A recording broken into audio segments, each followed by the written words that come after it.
All rise. Oyez, oyez, oyez. Silence is commanded by this honorable commission. All those having business draw near. Thank you, and at this time you may be seated.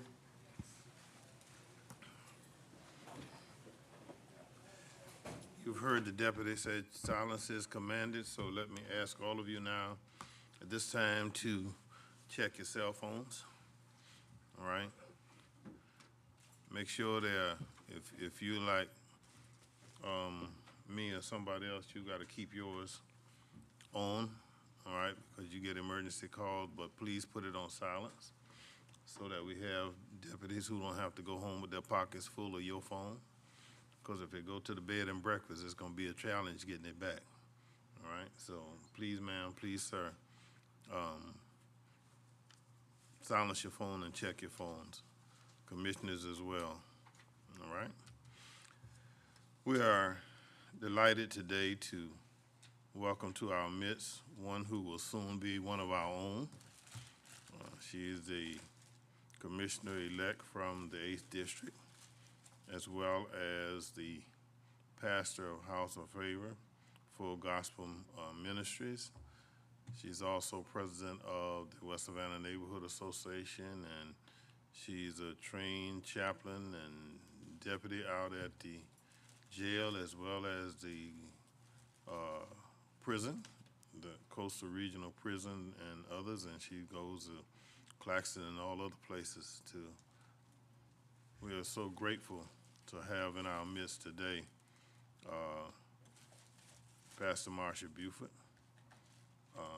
And after Pastor Buford gives her inspiration and asks you to get ready for prayer, which is the invocation, we ask that you stand and then remain standing as Commissioner Adams will lead us in our Pledge of Allegiance. At this time, let me welcome to the podium Pastor Buford.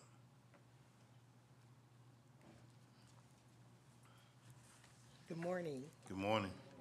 Good morning, Chairman Ellis and the Pull dedicated. those mics a little closer, yeah, so we can catch you.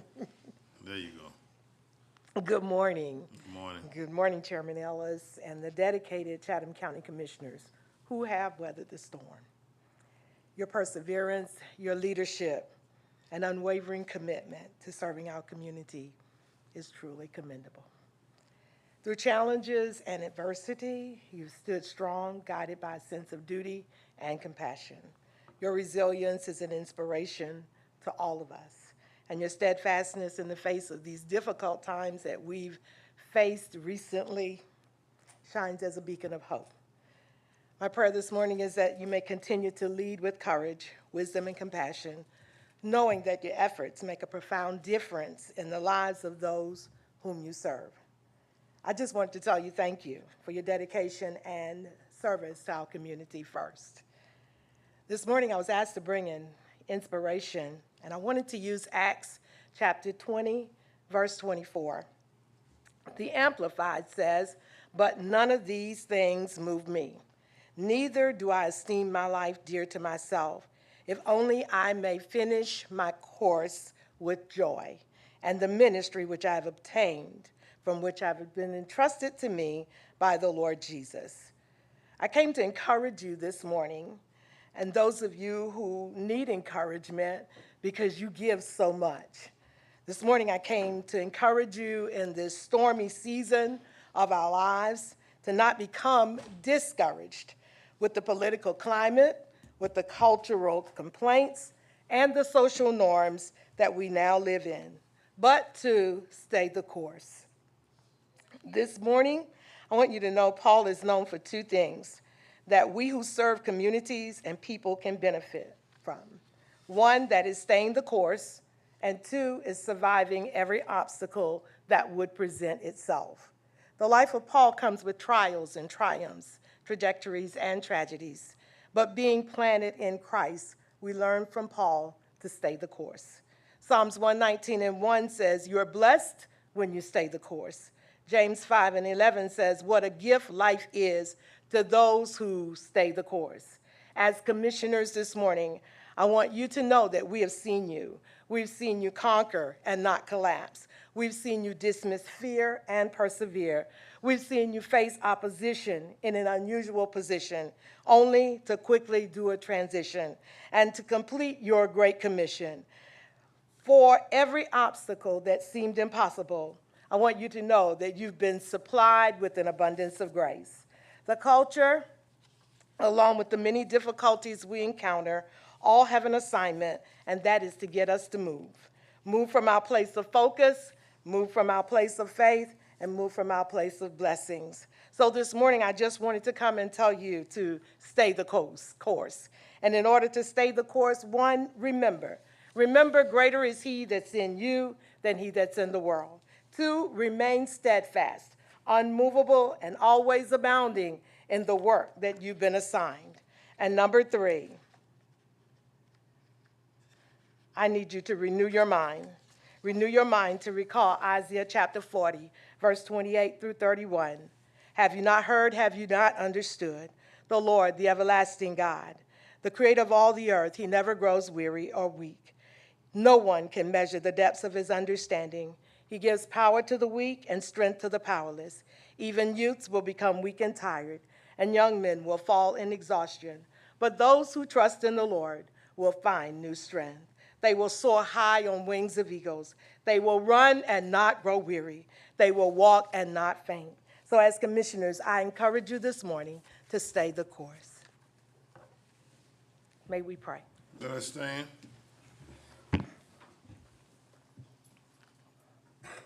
Father God, this morning we just say thank you.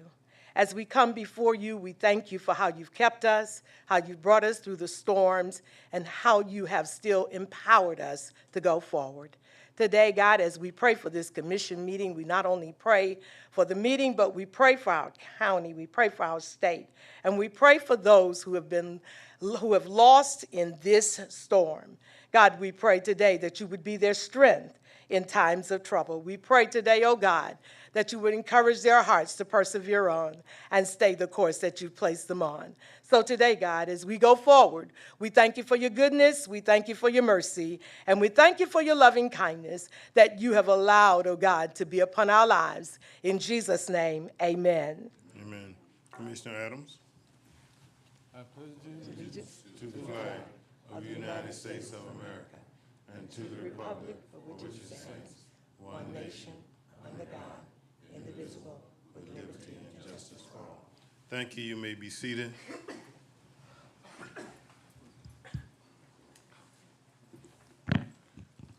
To Pastor Buford, we thank you for coming and bringing us your words of inspiration, because as we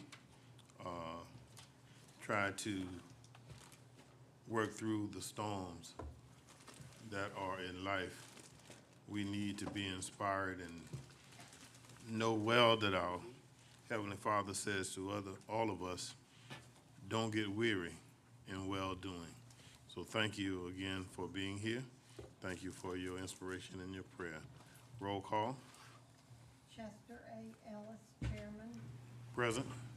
Helen L. Stone, District 1 Vice Chairman. Present. Dean Kicklider, District 7 Chairman Pro Tem. here. Melinda Scott Hodge, District 2. Present. Bobby Lockett, District 3. Here. Patrick K. Farrell, District 4. Here. Tanya Milton, District 5. Present. Aaron Whiteley, District 6. Here. Kenneth A. Adams, District 8. Present. Thank you, and at this time, let me recognize Commissioner Milton, who will introduce our youth commissioners who are here with us today. Good morning. Good morning, everyone. Thank you, Mr. Chairman. We have two bright young ladies with us this morning. We have Miss Lindsay Richardson, who is at Calvary Day School, and we also have Miss Sierra Larry, who's at Calvary Day School. One's a chairperson, Miss Sierra is a chairperson. Is that for the CCYC? And Lindsay is the parliamentarian.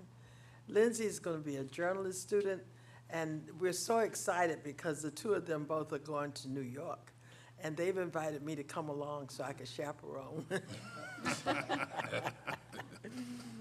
Sierra is going to be a constitutional attorney. She is so excited about, I just love it when they know exactly what they want to do and speak it. So, you know, as long as you speak it, you can speak it into existence.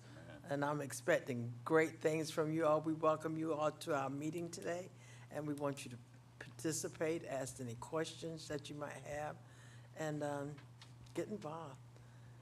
I'm gonna follow you all. CC. I knew it was coming.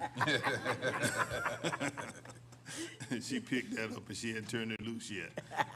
Listen, thank you all for being here with us today, and we know this week has been challenging for you, just like it's been challenging for all of us. All right, so we thank you. Please, ma'am, feel free to take part, all right, in case I get distracted or I got my mind on something else. So if you just raise your hand, one of the commissioners will make me to know that you have a question or concerning anything that's on the agenda. We invite you to please be a part and take part in us. All right, proclamation recognizing October as Art and Humanities Month in Chatham County. Professor Kelsey, if you will, come forward. And if, now you want to bring everybody with you? You don't? Okay. Okay.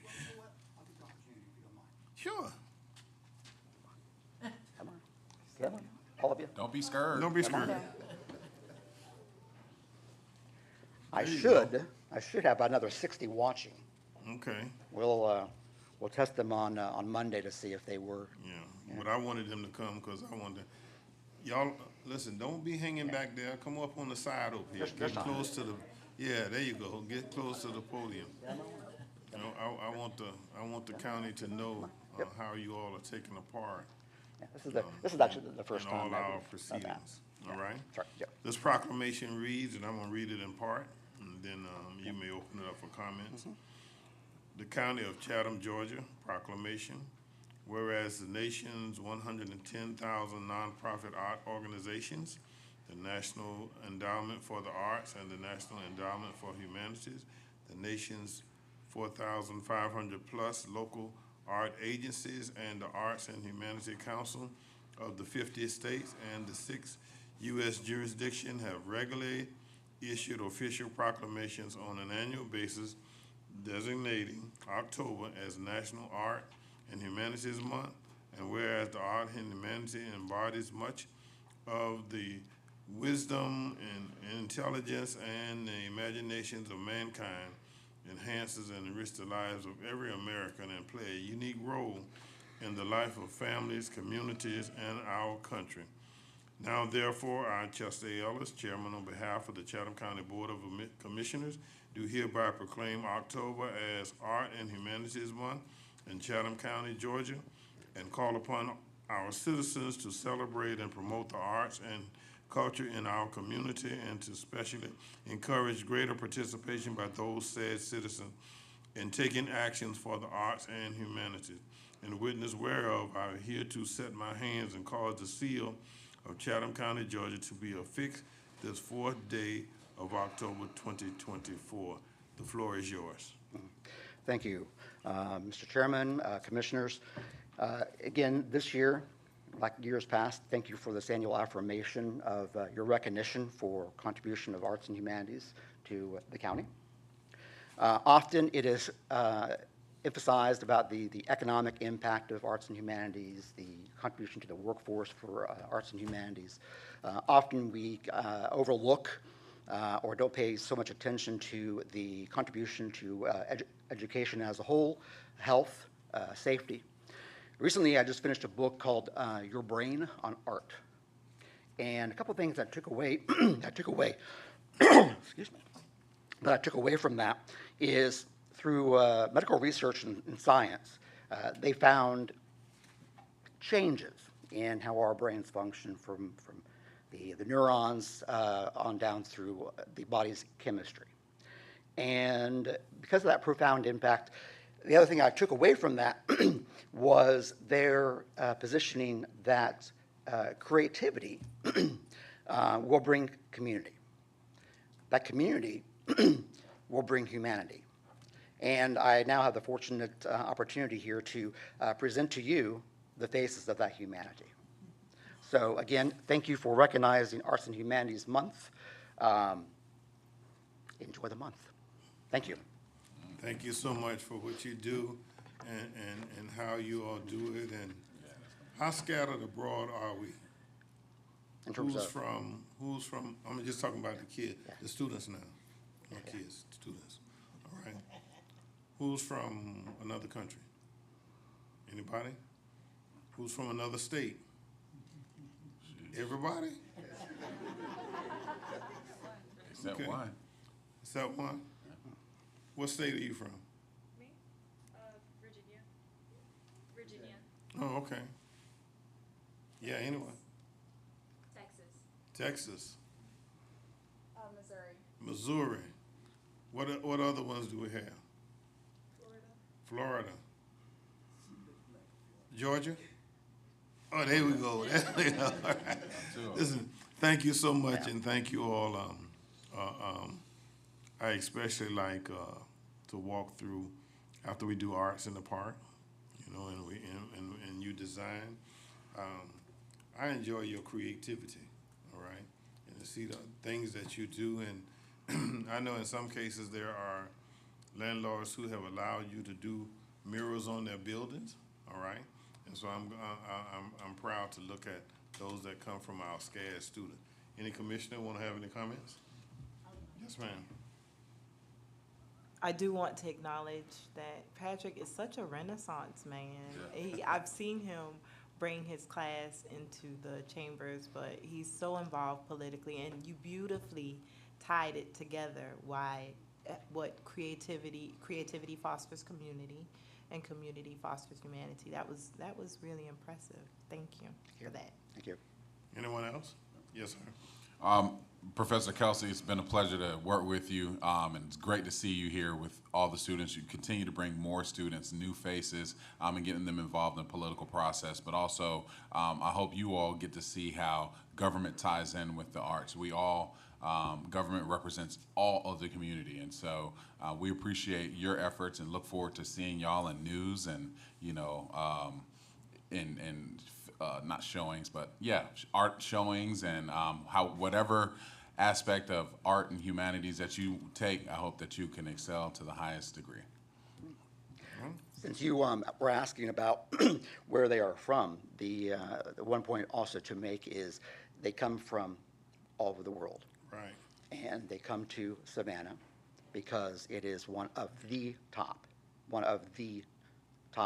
recognized art schools in the world. That's why they're here. And that's what I wanted to celebrate. Yeah. That's what you found out where I was trying to go. That was right. All right. I seen it. Yeah. I was reading your mind there. Yeah, I like for us to celebrate. You know, especially since here in Chatham County in Savannah, we celebrate the arts in many different ways. Now, if all of you would just turn around and Brother Kelsey, I'm sorry. Hold up before you go. I feel connected. My brother was in the first graduating class, so I don't have any artistic skills at all except talking. neither. But I feel connected. That's why I teach business. I have no creativity. That's why I teach business. I don't know now. Commissioner Hart, I think you creative. Yes, okay. So if you will now, did I get everybody? Okay, if you will, just turn around. We gonna put it in our archive. There's a lady standing behind you with a camera. All right. If you let Professor yeah, and get in, and y'all come in, move in. Yeah, move in close so she can get you. Yeah, come on. There you go.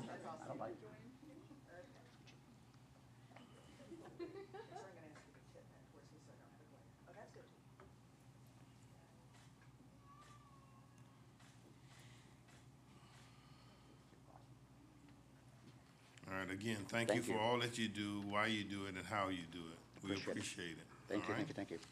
And there's always the invitation to come again. Oh, we will. Oh, we will. Proclamation recognizing October 5th, 2024 as United Way of the Coastal Empire Day in Chatham County with the theme Educate, Elevate, Unite. All right, the president and CEO is here, all right? She's I hope she don't mind me saying that she's a newbie. Don't mind to at the all. city and the county, all right? But we're glad she's here, and I'm going to read the part of the proclamation you have in front of you. The County of Chatham, Georgia, proclamation, whereas United Way of the Coastal Empire was founded as a community chest in 1938, and in celebrating 86 years of service, strategies uniting efforts to address the greater needs in our community by providing a safe net for the most vulnerable and pathway for upward mobility so everyone can thrive.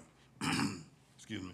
And whereas each year, United Way of the Coastal Empire improves the lives of thousands of citizens in Chatham, Bryan, Effingham, Liberty, and Long counties by educating, evaluating, elevating, and uniting our community in our United Way of the Coastal Empire Community Fund support more than 80 crucial programs, services across the more than 50 local nonprofit agencies.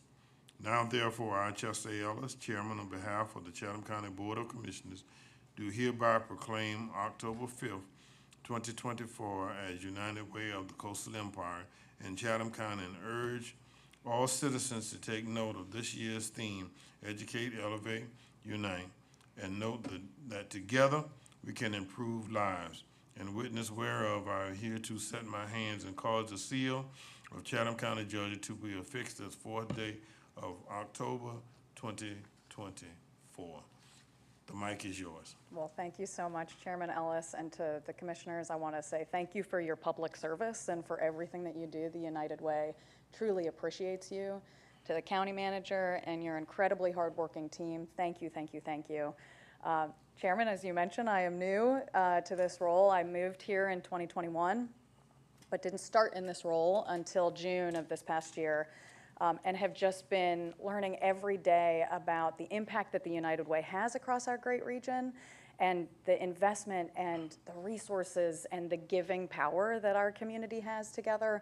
Mr. Jenkins loved this community and he loved the United Way, and I'm really honored to receive this. You know, our mission is mobilizing the caring power of our community so that everyone can thrive.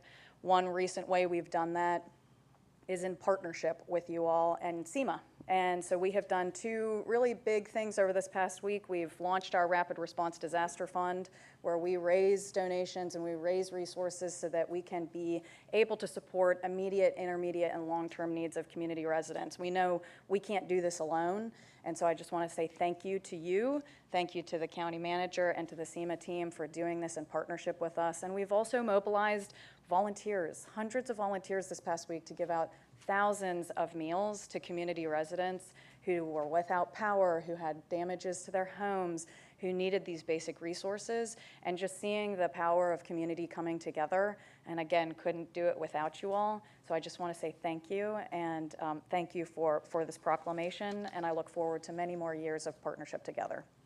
Well, thank you for what you do, and to see you just getting here but swing into action, right? When you swung into action right after Debbie. Yes. And how you had the United Way to partner with all the other agencies and nonprofits to get things done to help folks who were in distress. Again, thank you so much. And any commissioner? Go. I have to say something because I think it's so amazing the work that you do, what United Way does. I'm happy to be a part. I serve on the marketing committee with you all. Oh, yes, ma'am. And good things come out of that room. We have a good time, but good things come out of that room, and then we see the results of your work. I mean, this week was amazing. Last week was amazing. Yeah. So, and because you've been able to set up that response fund and how you getting it all done, it helps a lot of people in our community. Absolutely. So thank you for what you do. Thank you. I appreciate that. Thank you. United Way is in the midst of its fundraising drive. Yes, sir, Right, we had are. to kick off, and the manager is a major part of that. And so we encourage all our citizens as well as all our commissioners and staff to let us still be a part of United Way and its fundraising, because it helps, those dollars stay right here in our community Yes, to sir, help they our do. community. All right? Thank you so much for Thank what you. you do. All right. Okay. Come on, Jamie. I was gonna ask.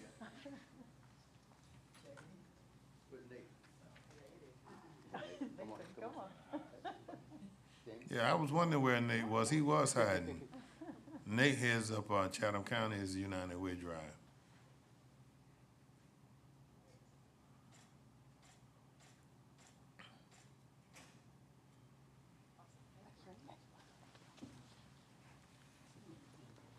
Thank you again. All right. Proclamation recognizes the week of October 6th through the 12th, 2024, as Fire Prevention Week in Chatham County. And we have our own chief. Vickers is here with his staff. And this is the first time that Chatham County Fire, all right, our own fire department is leading the recognition and enjoying the proclamation of the things we do. Excuse me. The County of Chatham, Georgia, proclamation, whereas since 1922, the National Fire Protection Association has sponsored public observation of Fire Prevention Week, and in 1925, President Calvin Coolidge proclaimed Fire Prevention Week a national observance, making it a long-running public health observation in our county and our country. Whereas Fire Prevention Week is observed each year in the commemoration of the Great Chicago Fire, which began on October 8th, 1871, and caused tremendous damage. This horrible confliction, killing more than 250 people, leaving 100,000 homeless, destroying more than 17,400 structures, and burned more than 2,000 acres of land. Now therefore, I, Chester Ellis, Chairman, on behalf of the Chatham County Board of Commissioners, do hereby proclaim October the 6th through the 12th, 2024, as Fire Prevention Week in Chatham County, and call on all citizens to participate in this observation with appreciation for the program and activity by renewing their efforts to prevent fires and their tragic consequence. And witness whereof, I have hereto set my hand and called the seal of Chatham County, Georgia, to be affixed this 4th day of October 2024. Chief Vickers, the mic is yours. Thank you, sir. Good morning, Chairman. Good morning, Morning. all commissioners.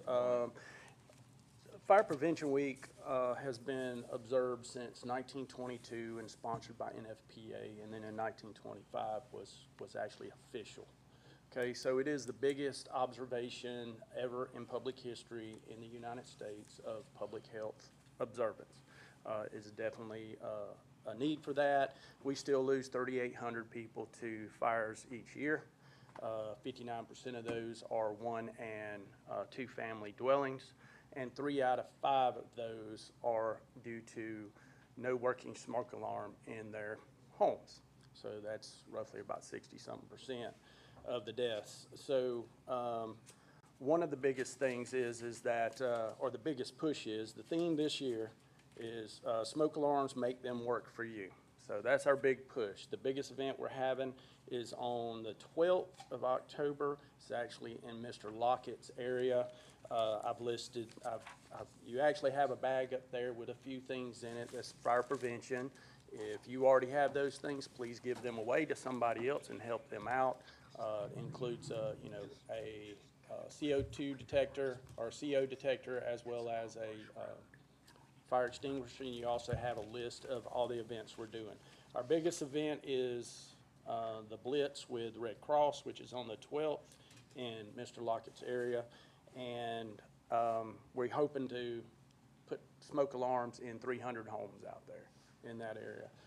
Tomorrow, these door hangers will be placed on the doors in the neighborhoods to give them warning we're coming, number one, and number two, hopefully hang around the house that day so we can go in. We have numerous other events going on, and they're all listed there. So if you would, social media, please get them out. We're going to do the same. and we do appreciate you recognizing this event for us. Thank you so much for the job you do and how you do it. And we definitely want to let the citizens know that we are 100% behind what you do.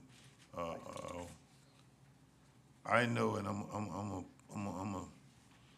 gonna let the cat out the bag. All right. Pretty soon, Mr. Manager, we don't have to build a headquarters. I'm just saying. Okay. All right, so we look forward to doing that, and we look forward to getting that in action because we know that you serve the community here well, right? And thank you so much for trying to get preventive measures out so that people will know. I don't know how many of you really heard it or recognized that even with the carbon monoxide, we had 3 deaths in Chatham County this past week because of not properly putting the generator in the right place. All right, so and we know that you not only put out fires, but you work with prevention and educating the public about those things. And so we look forward to celebrating with you October 6th through the 12th. All right? Let me, can I introduce Sure. my staff here? I neglected Sure. to do that. Deputy Chief Keith Harden, he's been here a few times and you've seen him. My right-hand person, Anitra Hodge Wilder, and the county fire marshal, fire inspector, who is not with us, but we work together very well, Tom Wolf. So I just wanted to introduce them. They're all part of the fire prevention stuff and everyday operations. All right? Thank you. Commissioners, any comments? Yes, sir. Thank you, Mr. Chairman. So, Chief, appreciate what y'all do. I do want to take this moment as we, are preparing for Fire Prevention Week. I've seen on your social media that Chatham Fire is supporting and sounding last alarms for some of those firefighters who lost their life in responding to the hurricane. So, I say that to say that we understand that what you guys do is incredibly important, and we as a public, I say this so the public can hear it, we have a responsibility to do what we can to prevent these fires because we're expecting these guys to come running and putting their lives in harm's way. And so if we're not gonna do our part, you might as well, you're pretty much hurting somebody by not doing your part. So thank you guys for what you're doing. The last thing in reference to that carbon monoxide alarm, I hope more people would get some of these and invest in them. I know we just had a family who lost their life due to carbon monoxide poisoning a couple of days ago. So please, ma'am, please, sir, take part in the events that are taking place. Thank you all for what you guys do. We appreciate y'all. Thank you. All right, anyone else? Yes, Commissioner Stone? Thank you, Mr. Chairman. I just want to thank you for what you do. And when I was fortunate enough to be at your swearing in for your new firefighters and learning what all they and their families have to commit to, it was tremendous, and I thank you for being willing to serve. Thank you.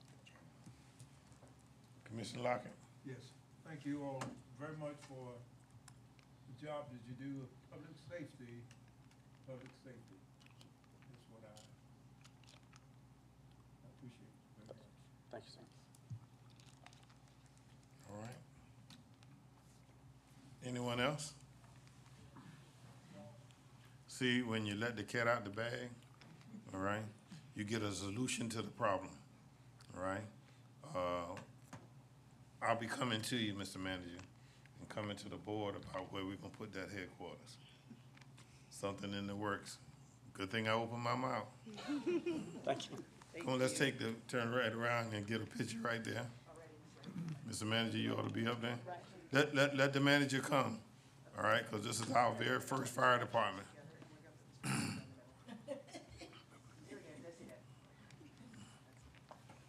gotta break that up. You gotta break the men up. There you go, being so chauvinistic.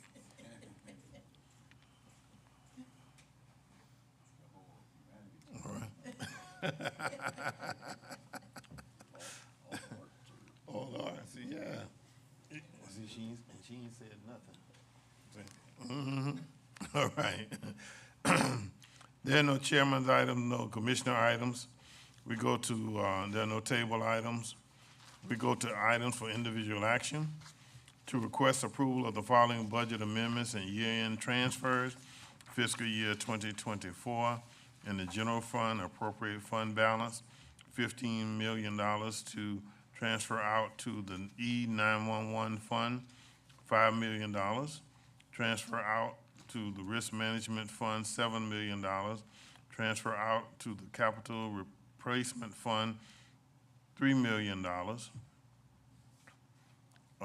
In the E911 fund, increase transfer in from the general fund, $5 million to increase, in the special service district, appropriate funds balance, $7 million to transfer out to the curbside pickup fund, $2 million. Transfer out to the sewer fund, $5 million. In the capital replacement fund, increase transfers in from the general fund, $3 million to increase competency. In the sewer fund, increase transfers in from the special service district, $5 million to increase competency. In the curbside pickup fund, increase transfers in from the special service district, $2 million to increase the competency. In the risk management fund, increase transfers in from the general fund, $7 million to increase competency. Fiscal year 2025.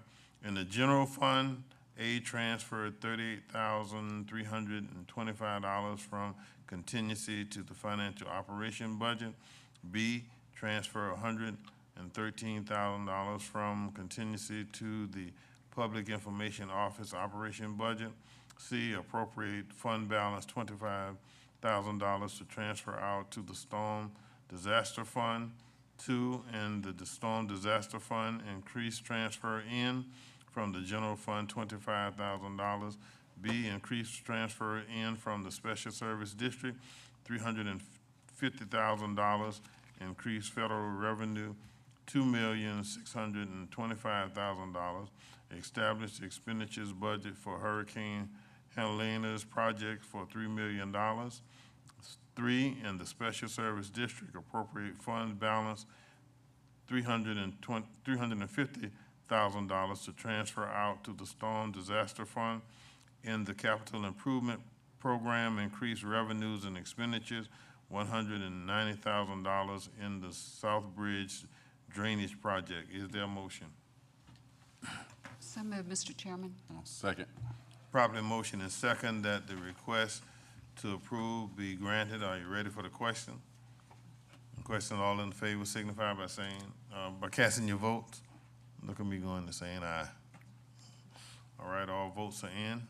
Let's move on to the action calendar. No one expressed desire to move anything or question anything in the action calendar. Questions were answered.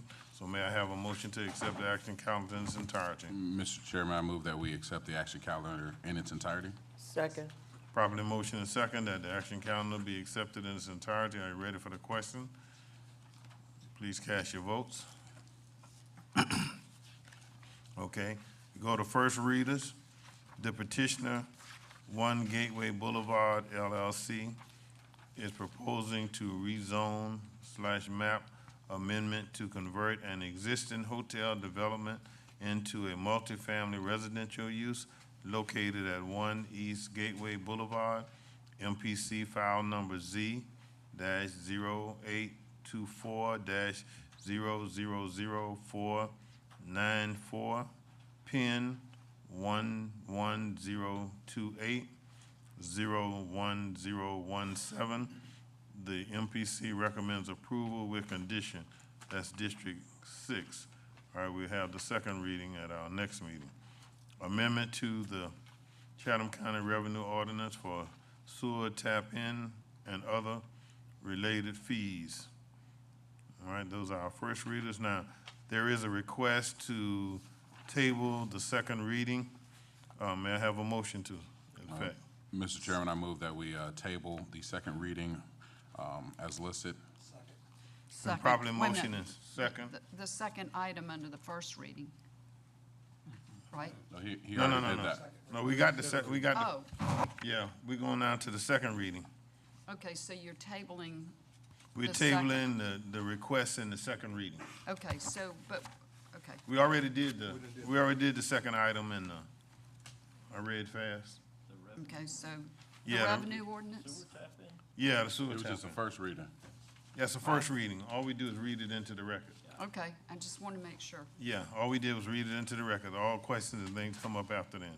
All right. All right? Okay, so now, we got a motion and second to table the second reading. Is any unreadiness? Please cast your votes.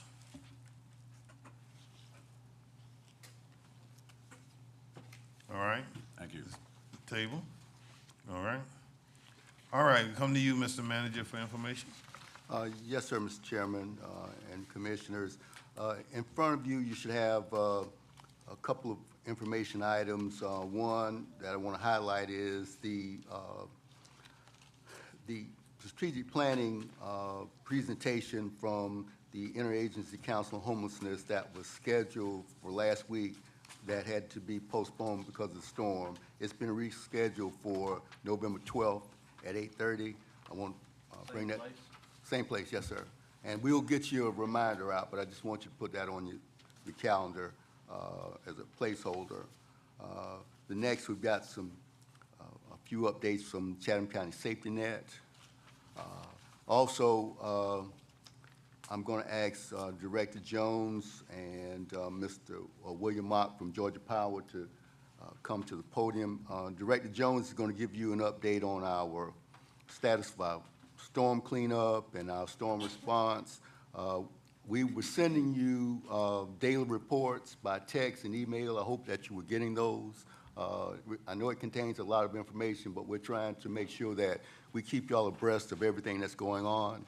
I would ask that as you deal with your constituents and we get calls that we exercise patience. We've got a lot of debris out there. It's going to take a long time to get it up. We've got our debris contractor.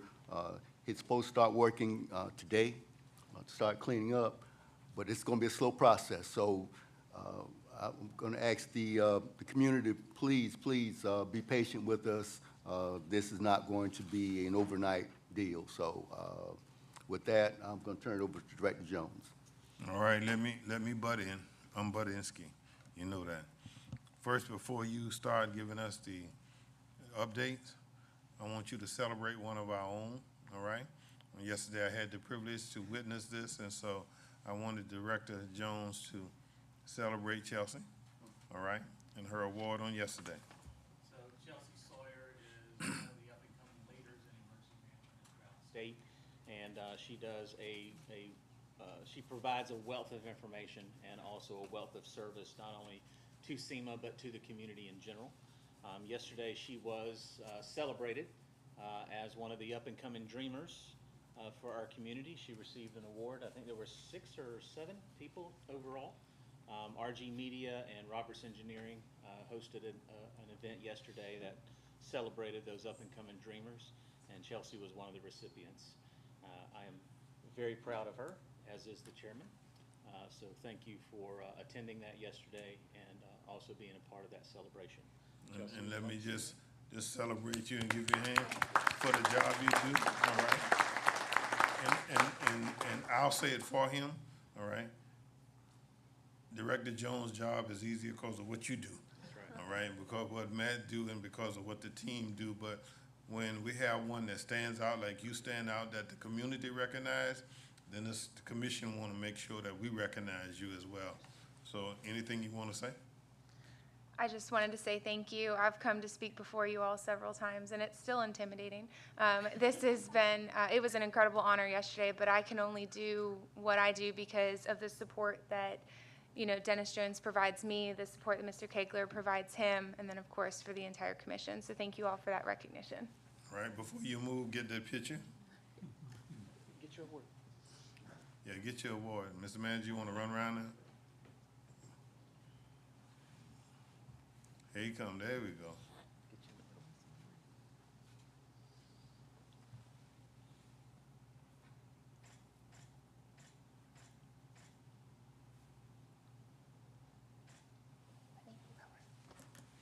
right, thank you.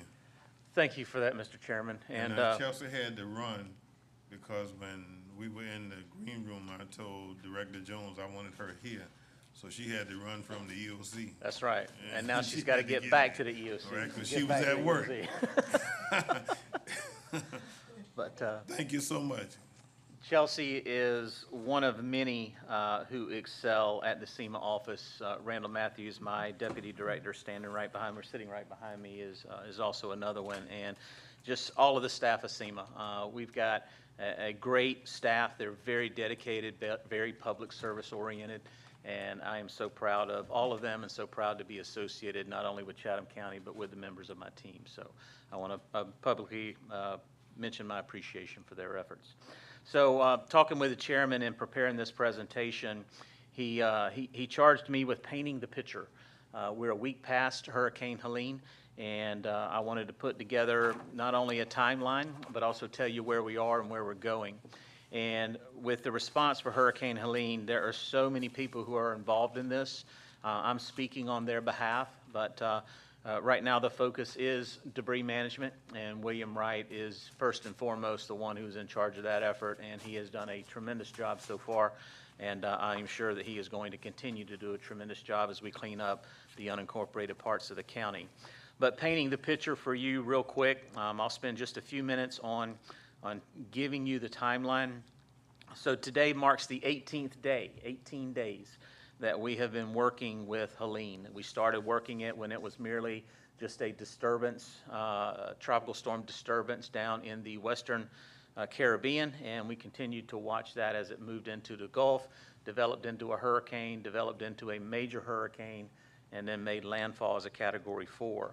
So on Monday, we entered into operating condition 4 for the county. We activated our EOC on that Monday, September 23rd, and we also began working with all of our partners to ensure that everyone was aware that this could be a potential threat. On Tuesday, we started meeting with the Command Policy Group. If you're not familiar with the Command Policy Group, that's something that's unique to Chatham County, where we pull the chairman, all of the mayors, all of the city managers, the county manager, the school superintendent, the sheriff, the captain of the port, as well as other significant members such as the Coastal Health District Director and the Chatham County Public Health Director. We pull all of them together, again, just to make sure that we have one voice in our message and to make sure that everyone is very well aware of what the threat for our community could be.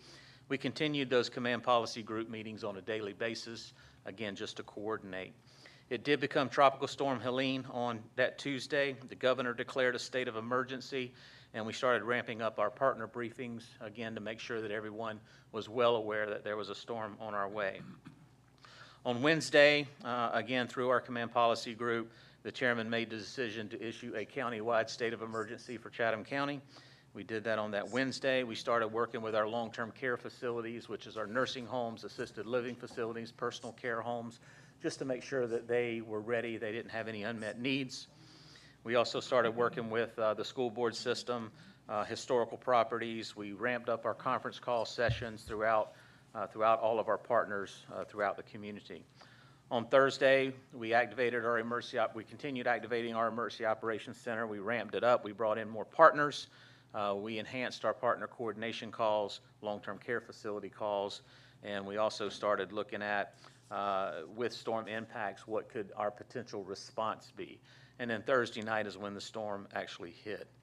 Throughout the storm event, the Chatham County did see 6 tornado warnings, and that issued a statewide tornado warning for all communities in the threatened area. This graphic gives you an idea about all of the tornado watches that were issued for this event in the Charleston warning area. You'll see it was quite extensive, and from our press conferences, from all of our public messaging, we mentioned very early on that the tornado threat was the most significant threat associated with this storm, and this graphic paints that picture to show you how many tornado warnings were issued throughout the Charleston Weather Service area. Chatham County, of course, we witnessed 6 of those that you see on the screen. Tornado warnings. 6 warnings, yeah. Fortunately, we don't have any recorded tornado that actually touched down in Chatham County, I know there are some people who feel that we did have one. Charleston Weather has not validated that yet. There are some pretty significant damages out there, trees twisted not only at the bottom but also at the top, which is typically indicative of a tornado. But Charleston Weather has not validated that we've had any tornado touchdowns actually in Chatham County. Statewide, these are all the tornado warnings that were issued across the state of Georgia.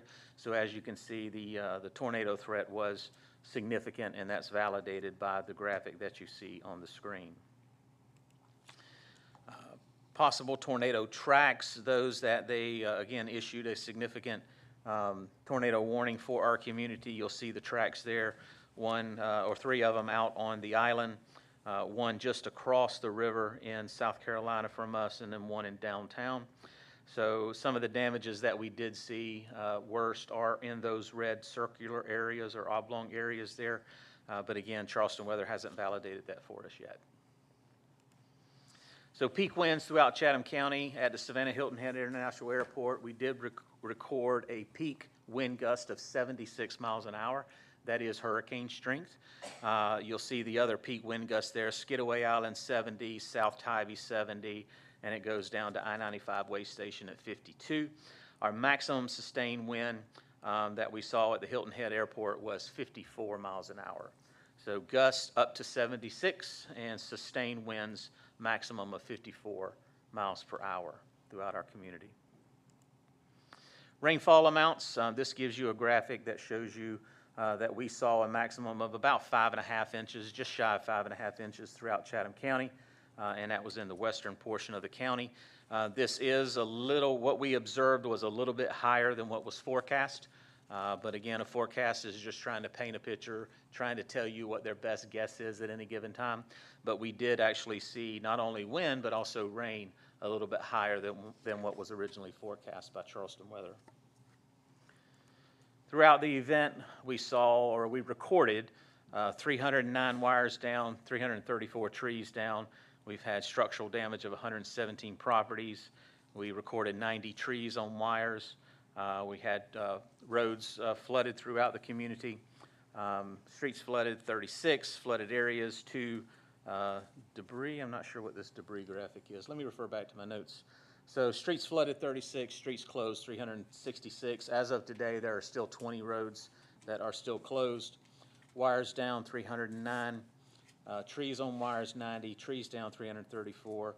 I mentioned the max wind gust, max winds, tornado warning 6. Throughout this event, over this five-day period, 6-day period, through significant efforts of the Salvation Army, as well as the Second Harvest Food Bank, we've been able to serve 22,273 hot meals to our community. We've provided 1,400 food boxes. We've distributed over 15,000 bottles of water, and we set up a nice distribution point or a location both at El Scottsdale as well as a memorial and Memorial Stadium. And through those efforts, we've been able to distribute 126,000 pounds of ice for our community. Unfortunately, we did have 3 fatalities, as the chairman mentioned, in the green room, and we had 2 injuries associated with this event.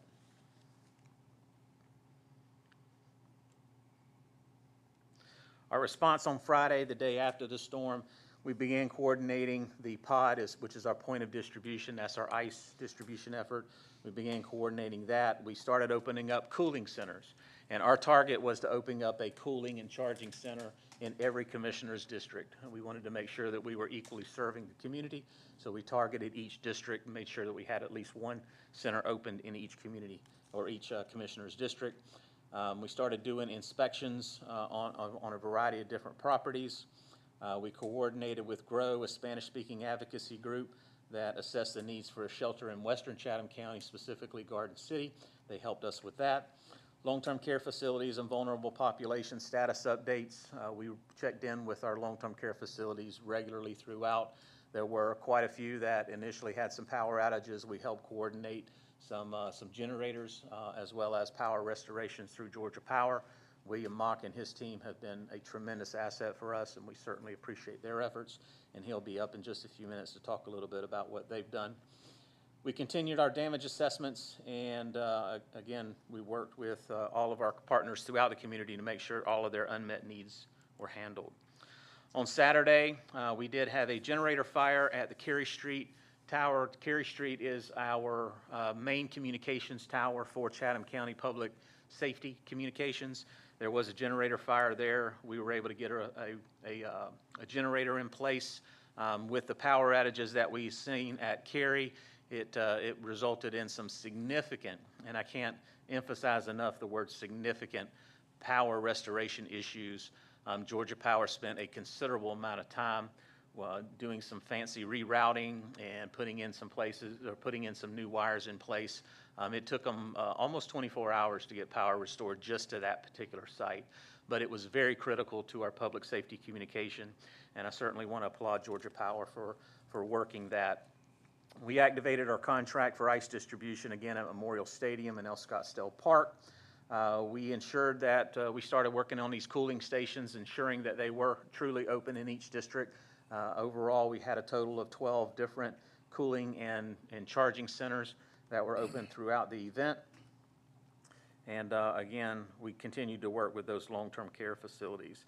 In our damage assessment, we were able to assess at this particular time 48,759 properties in about a 12-hour period, and that's almost unheard of in any other community. And to date, we've been able to assess 83,397 of those properties. This is a photograph of the of the ice distribution pod at Memorial Stadium, and this picture really doesn't do it justice. This just shows a two-lane line, but it actually wraps around Memorial Stadium out onto that main road. So it was pretty impressive. You'll see it's wrapping here. It's wrapping all the way around on the other side of the ball fields there. So our response efforts continued on September 29th. 11 of our 37 long-term care facilities were still without power on that particular day. We did an additional 12,480 assessments for a total of 95,877, and we also ensured that the cooling centers had all the resources they needed for that. On Monday, again, we did an additional 12,480 assessments. We had to start working with oxygen manufacturers because O2 started to become a significant issue for those who are medically dependent on oxygen. So we had a significant issue not only with the hospitals, but those who are homebound, and we had to come up with some creative strategies on how we can get oxygen reestablished and provide it to not only the hospitals, but those who are homebound as well. On Tuesday, FEMA declaration for individual assistance and public assistance was awarded for Chatham County, and that is very significant. Originally, we were just under a partial declaration for part of all of those categories, and I had to call up to the state and actually request that we be included in that major declaration. We had to prove that we had the need, so we were successful in doing that. And on Tuesday, the president actually included us in part of the major disaster declaration, which now allowed individual assistance as well as public assistance so that the government can recoup some of its costs and we can also provide services for the individuals. The Supreme Court of Georgia issued a statewide judicial emergency for Helene, which also is something that's unprecedented. Normally, that's left up to the local judicial circuit, but they actually issued a statewide judicial emergency on Tuesday. We distributed an additional 500 food boxes at Memorial Stadium, and at this time we were able to get power restored to most of the long-term care facilities. There were 5 that were remaining that still needed power restored. On Wednesday, October 2nd, that's where we actually recorded the first deaths. They were in the city of Savannah, 2 adults and an 11-year-old child. Very unfortunate. It caused a lot of emotion in the EOC, as you can imagine.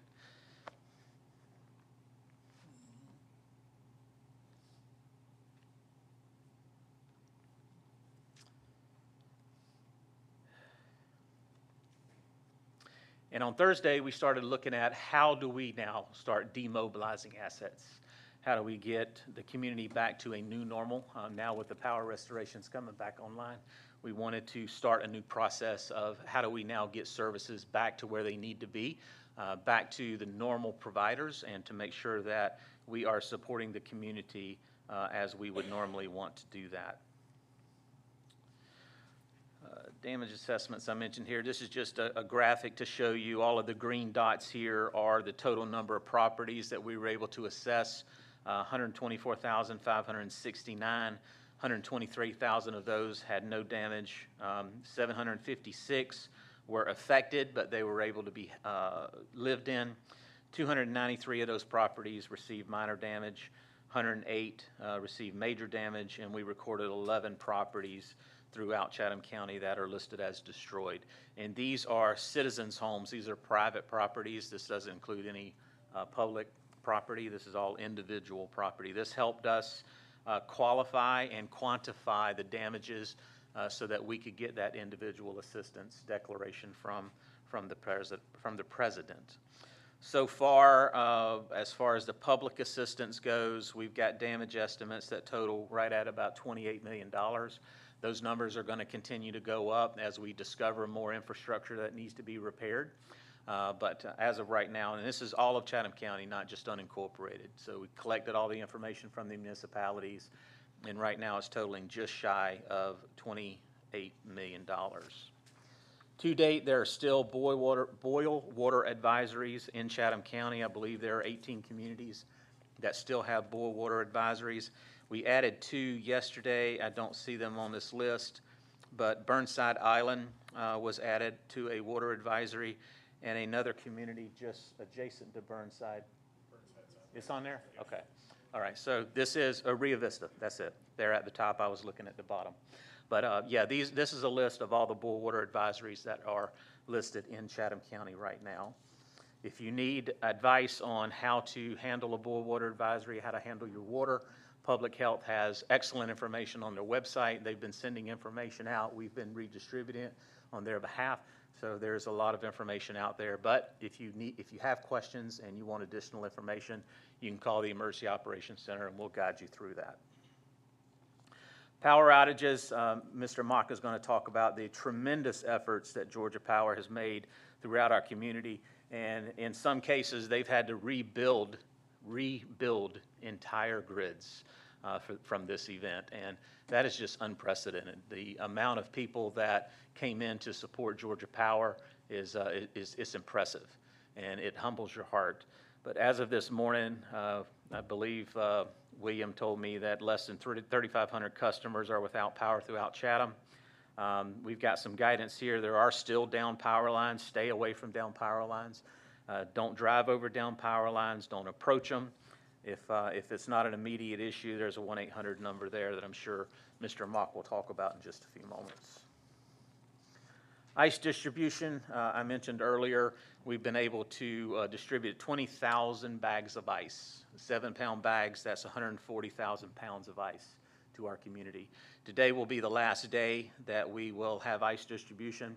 Unfortunately, when the port went on strike, the freight of that ice almost doubled, just the freight. So that was all due to the port strike. I understand that the strike is now over. But with power restorations coming back online, I feel that I'm comfortable with us demobilizing our ice distribution. So today will be the last day for that particular effort. Generators was a big need throughout the county.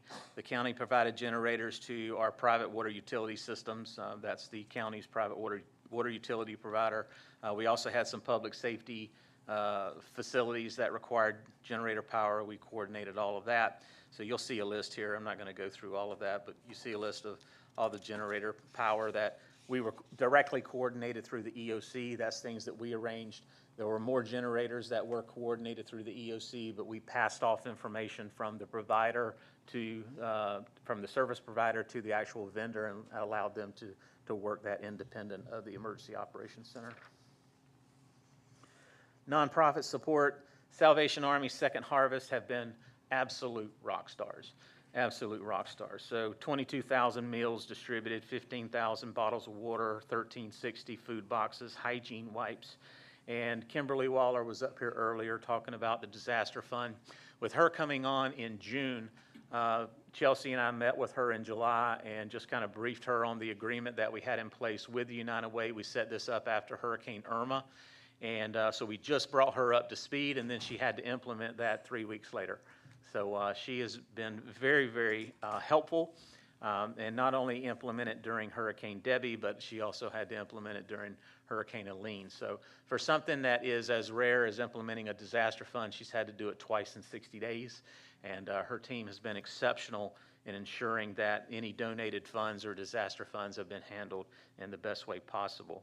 And then we also have an organization that people can call who still need assistance with cleaning up their property, Crisis Cleanup. And I apologize, the number is not on this slideshow and I don't have it in front of me, but we will make sure that we get that to you. It is a 1-800 number that people can call to get cleanup assistance if they need that.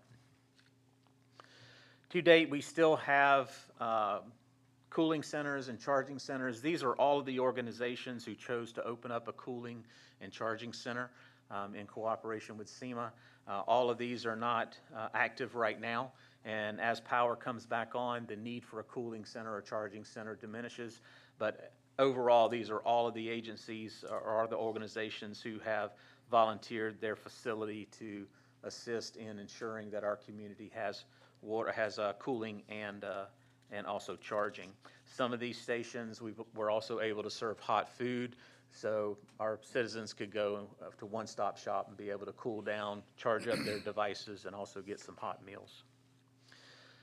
Throughout the event, we've released 10 press releases, we've released 30 SEMA alerts, and I'm not going to read all of these, but you'll see we've done a lot of community engagement. So through our Public Information Office, Catherine Glaspie and her team, they've been working within the Emergency Operations Center. They've been hand in hand with me. All of these messages have been coordinated to the maximum extent possible, and we've done quite a bit of community engagements, and I'm very proud of that team. Now let's get to what's available right now. So the chairman had mentioned in the green room that we do have public assistance available, not only for Tropical Storm Debbie, but also Hurricane Helene. Public assistance as well as individual assistance.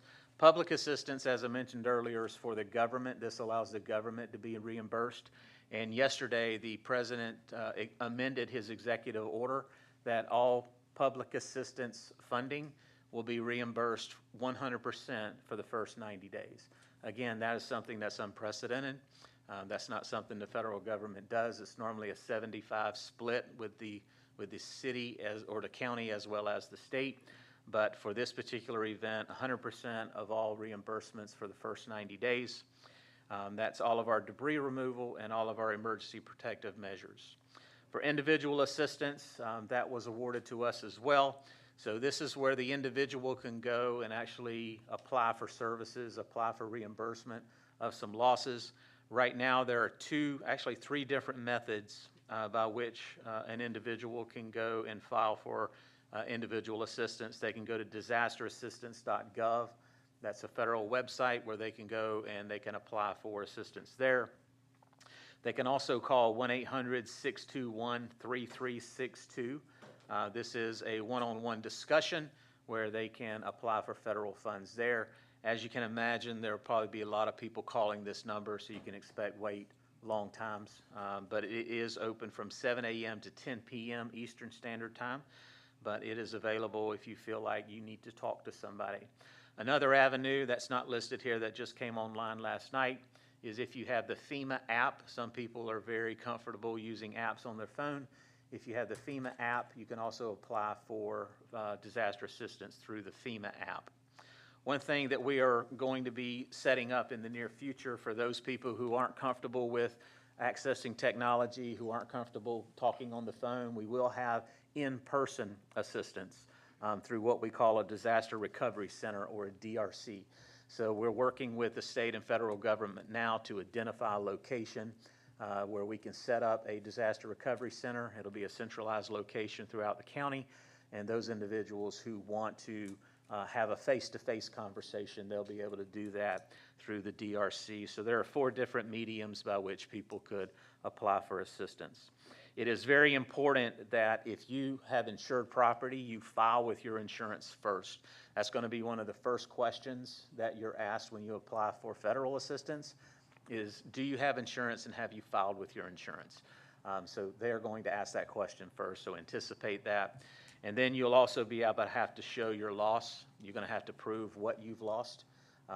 So keep pictures of the things that you have in your house. If you have food loss, make sure that you're recording what that is. Take pictures of that as well.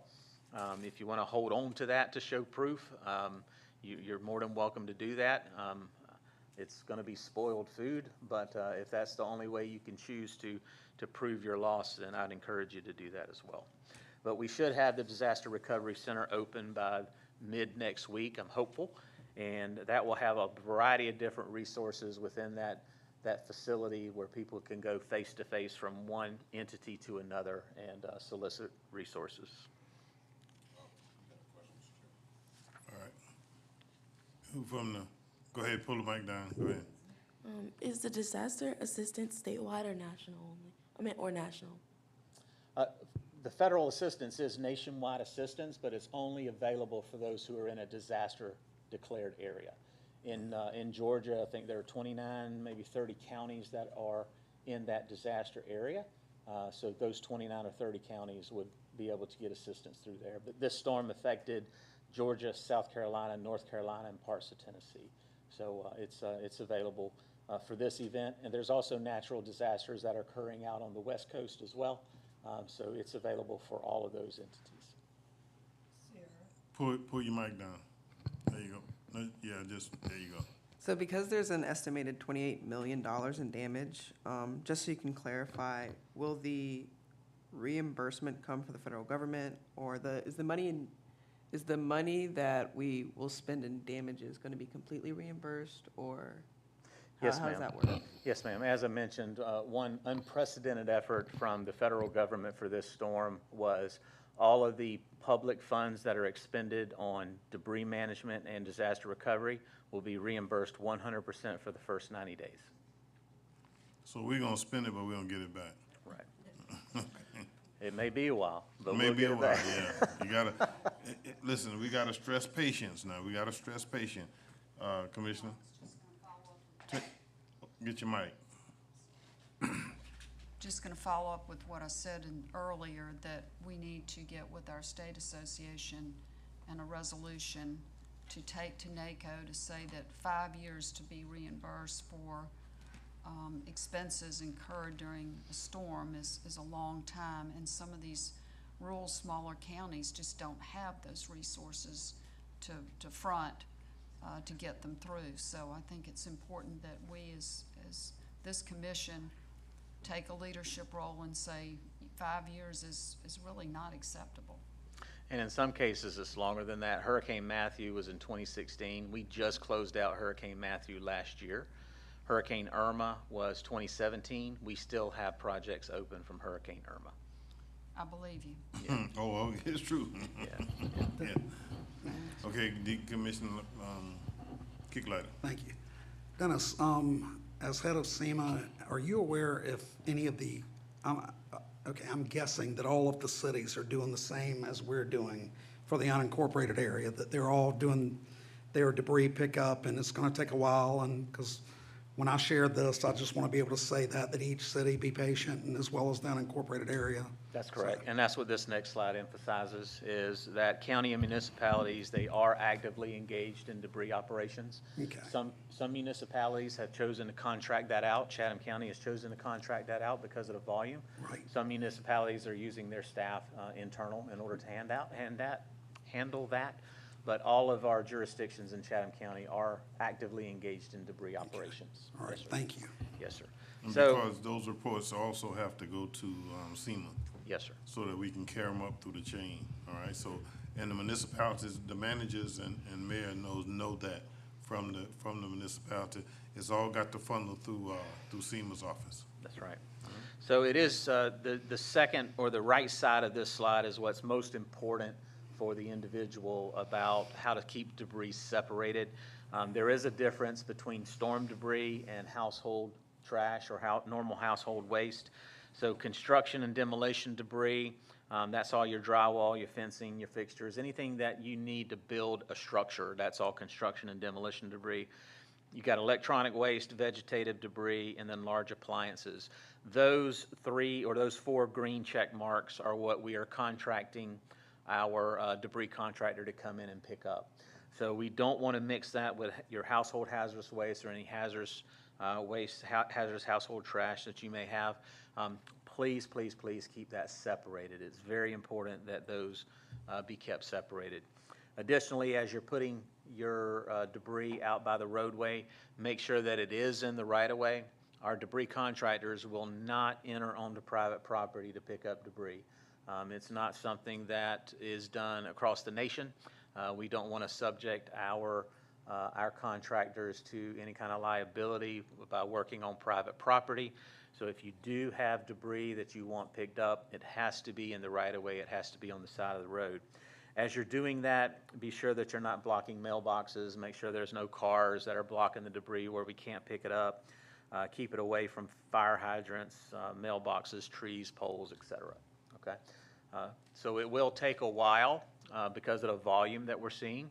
It will take a while to get around to all the areas. And as debris is picked up, homeowners bring more debris to the side of the road, so it's going to be a perpetual issue over the next coming weeks.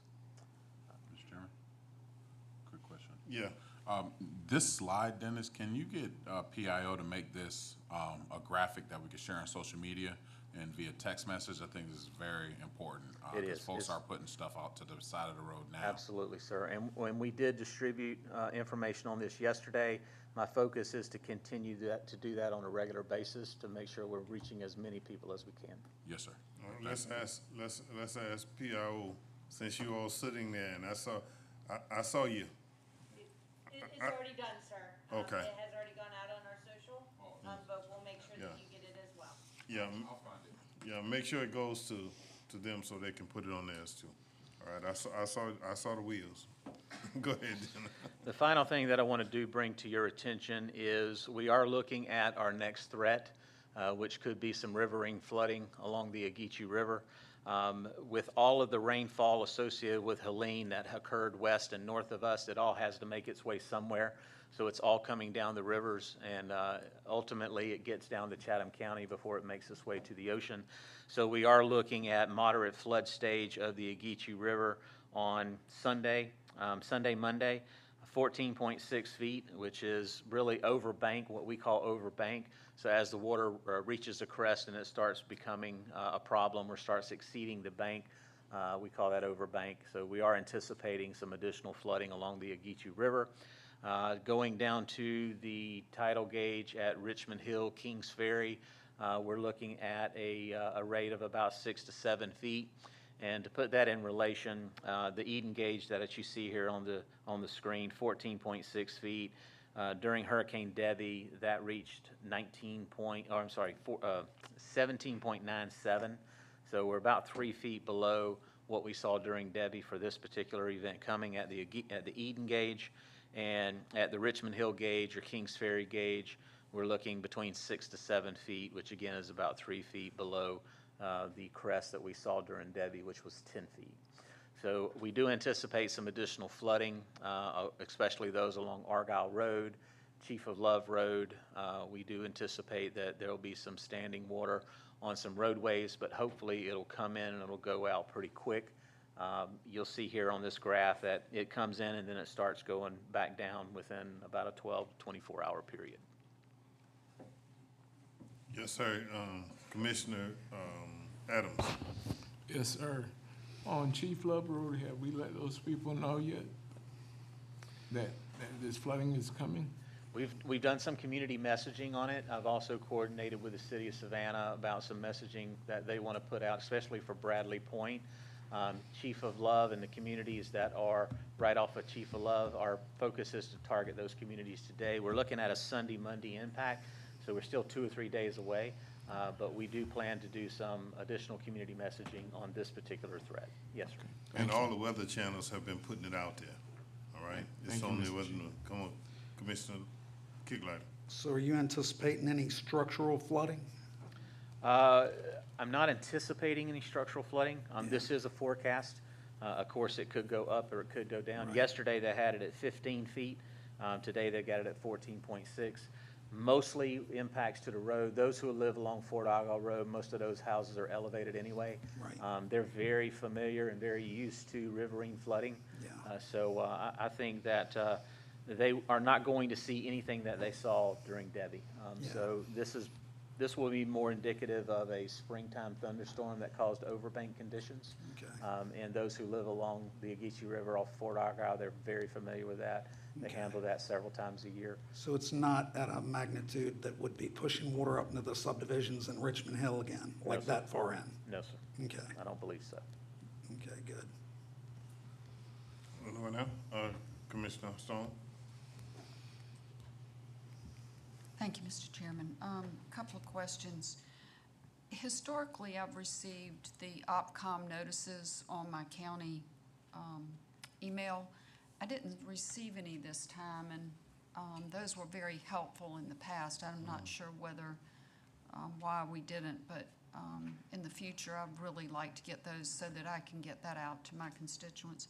Yes, ma'am. The second thing is that in the neighborhood where I live, and I realize that there are a lot of trees, but you could not hear the sirens.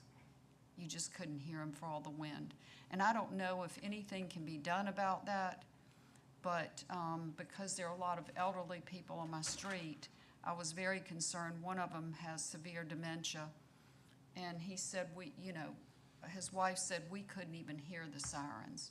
Now, I don't know again because I saw the wind gust at 70-something. I would venture to say on my street they might have been a little stronger. And with the foliage and the rustling of the leaves, I understand it's loud. But I don't know if there's anything that can be done to warn people with a siren that might, maybe another siren closer by or somewhere in that area. But a lot of people where I live said they couldn't hear the siren. Where is it located? Where is the alarm located in her area? Is it Burnside? You know, out on Whitfield. Burnside. River, across from the apartments on Whitfield, from Rivers Bend to River Park. I do want to ensure that there's an understanding on the sirens are not intended to be heard inside. They really only have a 1 mile radius. That's the effective radius of any siren. The sirens are just one tool in a collective toolbox on how to warn people, and they are really intended to warn those who are outside. So the sirens are intended to alert those who are in an outside activity that they need to get indoors, and then find out information about why we issued the siren.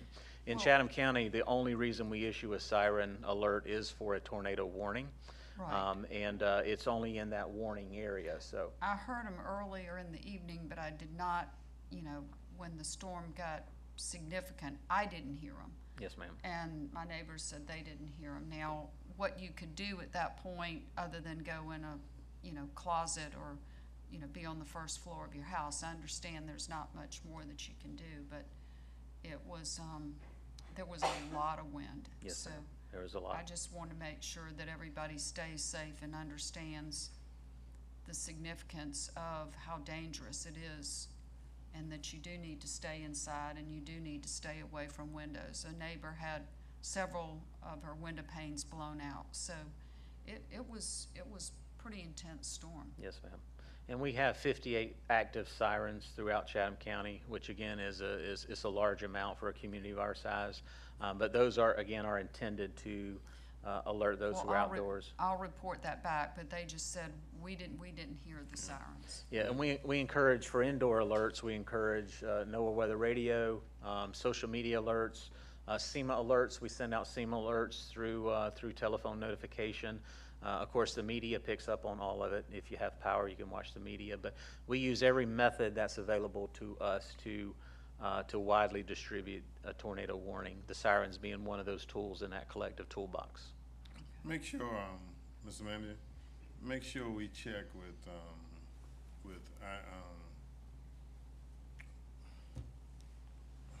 computer people. Oh, okay. You know what I'm talking ICS, yes, sir. Yeah, okay, all right. You know, make sure we check, because we were getting those text messages and we were getting those emails. All right, so if she's not getting them, we need to Yeah, have the I never IT got any Opcom notices, because We need- usually we need you'll to get say you're moving to this stage IT or to that check stage. her phone and check her We'll- her tablet, okay? We'll do that because that's we- where they came. They came over your phone as a text message, or they came as an email, or they came on your tablet. I did not You receive. didn't? All right, so any let's of them. have them check her, so that, because he is sending them. Just for Yeah. clarity. How many of you, is there anyone else who did not receive, or you didn't get yours? All right. Mr. Chairman, I only send information to the command policy group. Right, right. And then if it's redistributed, that's fine. If Right. you would like for me to add the No, board no, to that, I can do no, that. no, I don't want us to change procedure, because Okay. then we start messing up. All right. All right, no, that's not what I'm saying. See, what I'm saying is, when you send them to the command policy group, then, the manager and the assistant manager get them, and then Linda was the one, you should have gotten it from Linda. All right, that's what it should say, from Linda. If you got something from Linda, then that means it came from them, because they give it to us and then we give it to you, all right? So no, don't change nothing. All right. I'm not telling you to change. I'm just telling Linda knows to check to make sure that they're getting the text message and email from them. Yes, sir. Because they're keeping us about the structural damage and all the rest of it. It should be an email or Chairman. text In the from past, I've one always of the managers. received them. I think- Just an email. I think I think we all got the email, what was given the updates as far as damage and the assessments. Right, but I didn't get- We all got that, but what Commissioner Stone is talking about is, as the graphic earlier in, Mr. Jones' presentation showed, okay, this was the day we started monitoring Right. the storm. And then after a certain period, we went into operation posture such and such. And such and such. So I think Yeah. that's am I correct in saying that? You are correct. Yeah, There she's was- talking about when we change our outcome, but I'm still saying the same thing. Yeah, It goes to the command Yeah. policy group, and then Linda sends it out. Yeah. Until we go into OPCOM 4 or 2 or 3 or whatever we change to. It doesn't come from, it goes to the command policy group. That's who he deals with, those who make the decision. And then Linda will be the one who fan it out to everybody else. I'm just saying historically, I Yes, got ma'am. All them. right, you get and I it. did not. We'll make sure Yeah. we make Okay. sure that And you I are, think there were all a of them couple are of ready. other people that did not either. Yeah, we make sure that you're in the loop. Yeah, she All right? didn't, she didn't. Okay, give she me- didn't, all right, that's what the manager got Yeah. it. All right, he's got the list, okay? Go ahead. Thank you. That concludes my All right, presentation. any questions for Dennis now? Any questions for Dennis? Listen, thank you for what you're doing, thank you for your team. All right, listen, you all just don't know. Being up 12 to 18 hours with no sleep, trying to get this stuff done, trying to get all the information in, making sure one of the things that everybody must understand, that what SEMA goes through is documentation. We can't kick in gear the reimbursements from anybody, from federal or state, except with documentation. So if you have any concerns, send him a text or send Dennis an email or give him a phone call about things that may be happening in your communities, all right, in your district. If you get it to them, and then he can get back and get the answers to you, all right? Thank you, sir. All right? Thank you. Now, Mr. Mark, your time.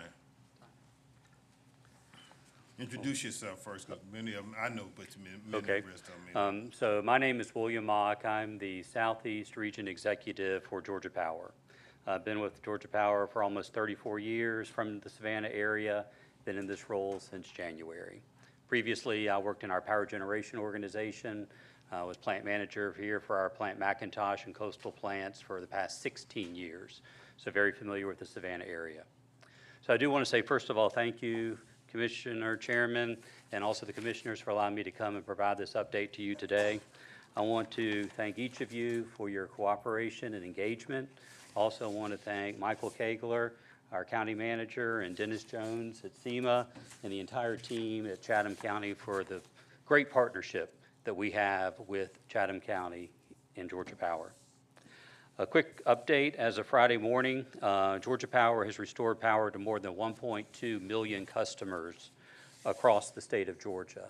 That represents about 90% of our customers who were impacted by Hurricane Helene. Progress is ongoing, and we expect to have 95% statewide total restoration by this Saturday at 10 p.m. We heard about the damage that Hurricane Helene has brought to our system. By far, it is the most destructive hurricane that Georgia Power has ever experienced in its history. A few statistics: 8,300 broken poles that have to be repaired or replaced. Over 21,000 spans of wire down that must be repaired.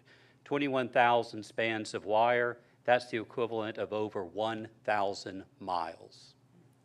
Over 1,600 transformers were damaged and have to be replaced, and over 3,200 trees were on lines that had to be dealt with. And I know here in Chatham County, we had several very, very large trees that had fallen, and they had fallen into our transmission or distribution lines, and they were held there above houses. And we had to mobilize cranes and special crews to try to get those trees down safely to avoid any damage to the homes that were underneath them. In many cases, as you heard, the damage was so severe, we did not repair, we actually ended up rebuilding. And as you ride around the county, you will see areas where there are new poles and new lines, and the old poles and old lines are still there, because it was easier for us to rebuild than it was to repair. Georgia Power monitored the path of the hurricane for more than a week prior to the storm entering Georgia. As a part of its preparations, we mobilized additional staff from across the industry to respond to the hurricane. Mobilized crews were pre-positioned across the state with workers, equipment, supplies, in anticipated areas of impact. We also provided extra transformers, poles, cable, and other equipment that was needed. As you can imagine, where we're located along the Georgia coast, many of our lines are in very inaccessible areas, requiring specialized equipment such as Marshmasters, airboats. We've used helicopters, we've used drones, we've used every resource that was out there to complete our damage assessments and do the restoration process. Currently, we have 20,000 resources working in the state of Georgia on restoration.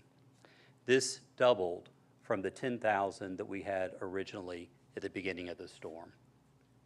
For Savannah, we have currently, since Dennis and I talked at 6:30 this morning, 2,875 outages. And this is down from a peak of roughly 125,000 outages in the Savannah-Chatham County that we hit Friday afternoon, 1 week ago today. Across the Southeast region, which I'm responsible for, the Southeast region are 15 counties along the Georgia coast and up I-16 to Scriven County. We currently have about 8,760 outages. This is down from 252,000 that we had in a week ago today. Many of these remaining outages are in very isolated area and are requiring a lot of manual effort. We can't get equipment back there. Poles and other equipment will have to be manually brought. So the restoration activities are continuing full on, knowing that these remaining outages are probably some of the most individually difficult restorations that we're working on. In our Savannah region now, we have roughly 3,000 people working on restoration.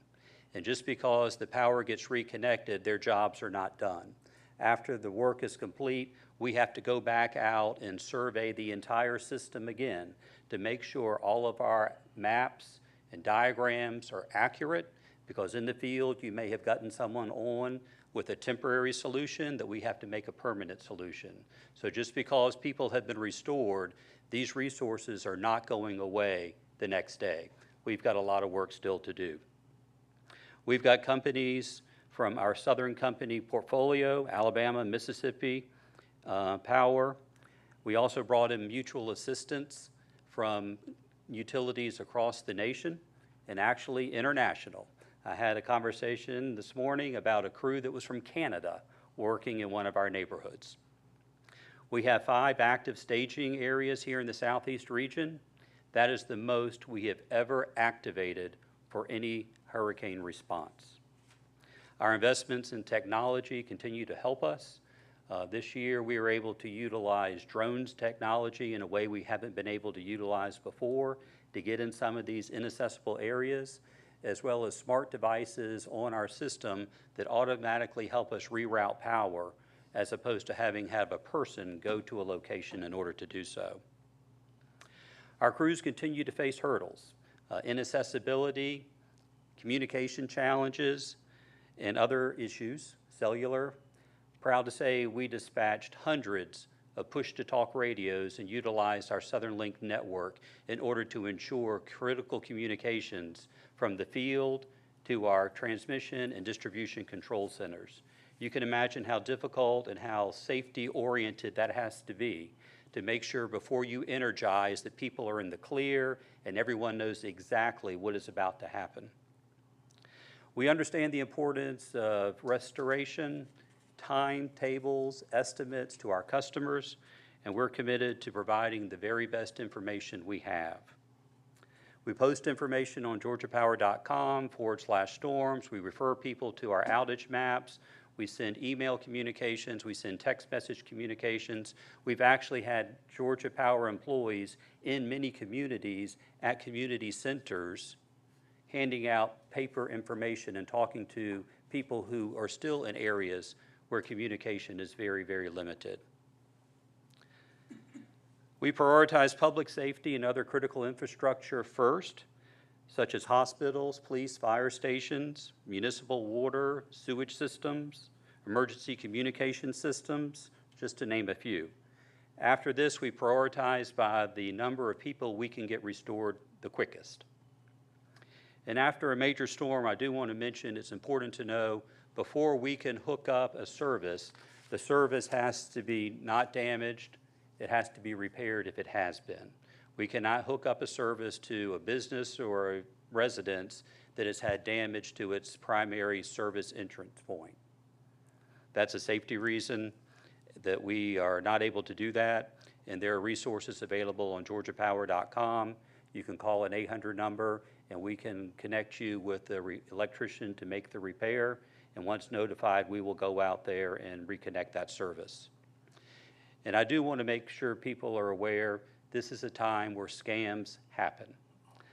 Georgia Power wants to remind all of our customers to be aware of scams across the state as this recovery effort takes place.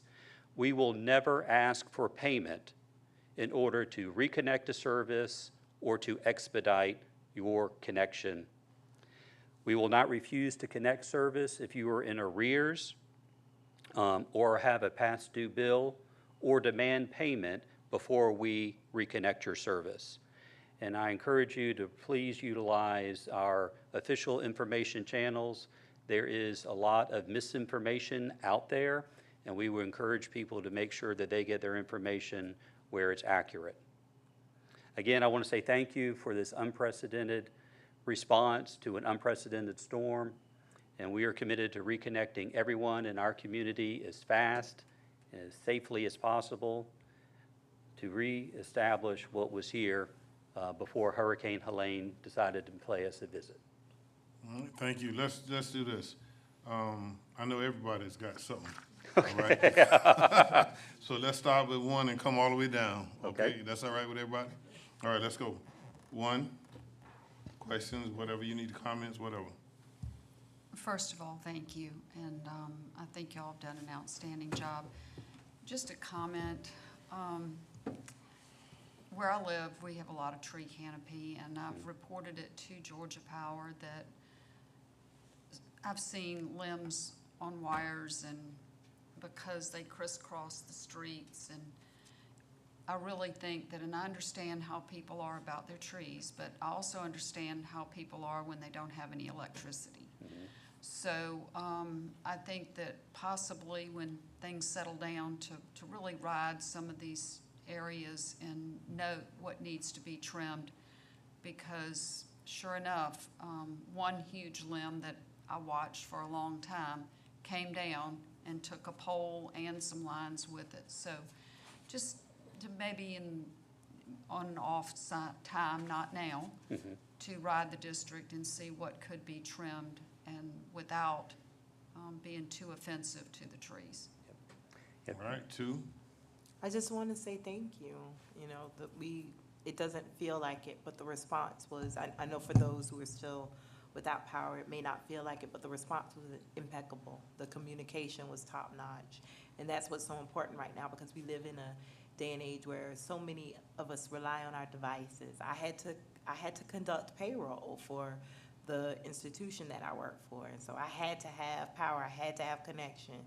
And just having that information, knowing when I would be connected at the property where I resided versus another property I had where I knew the electricity was on, that information was so valuable. And so it was really top notch in a day and time when, I mean, we have high levels of anxiety tied to our connection to the rest of the world. So just want to say thank you. Well, thank you very much. And, you know, I'm just here representing this team across the state and the 3,000 people here who are making it happen. Yeah. It's incredible that they leave their homes and come here, sleeping in staging areas. And many of them left their own homes without power, damage to their facilities, damage to their homes. They left their family, and they're out here committed to restoring for our customers. So I will be sure to bring that message. Please, thank you. 3. Thank you, Mr. Chairman. I first would like to just congratulate your team for the job that they have done in the 3rd District. Thank you. Thank you. 4.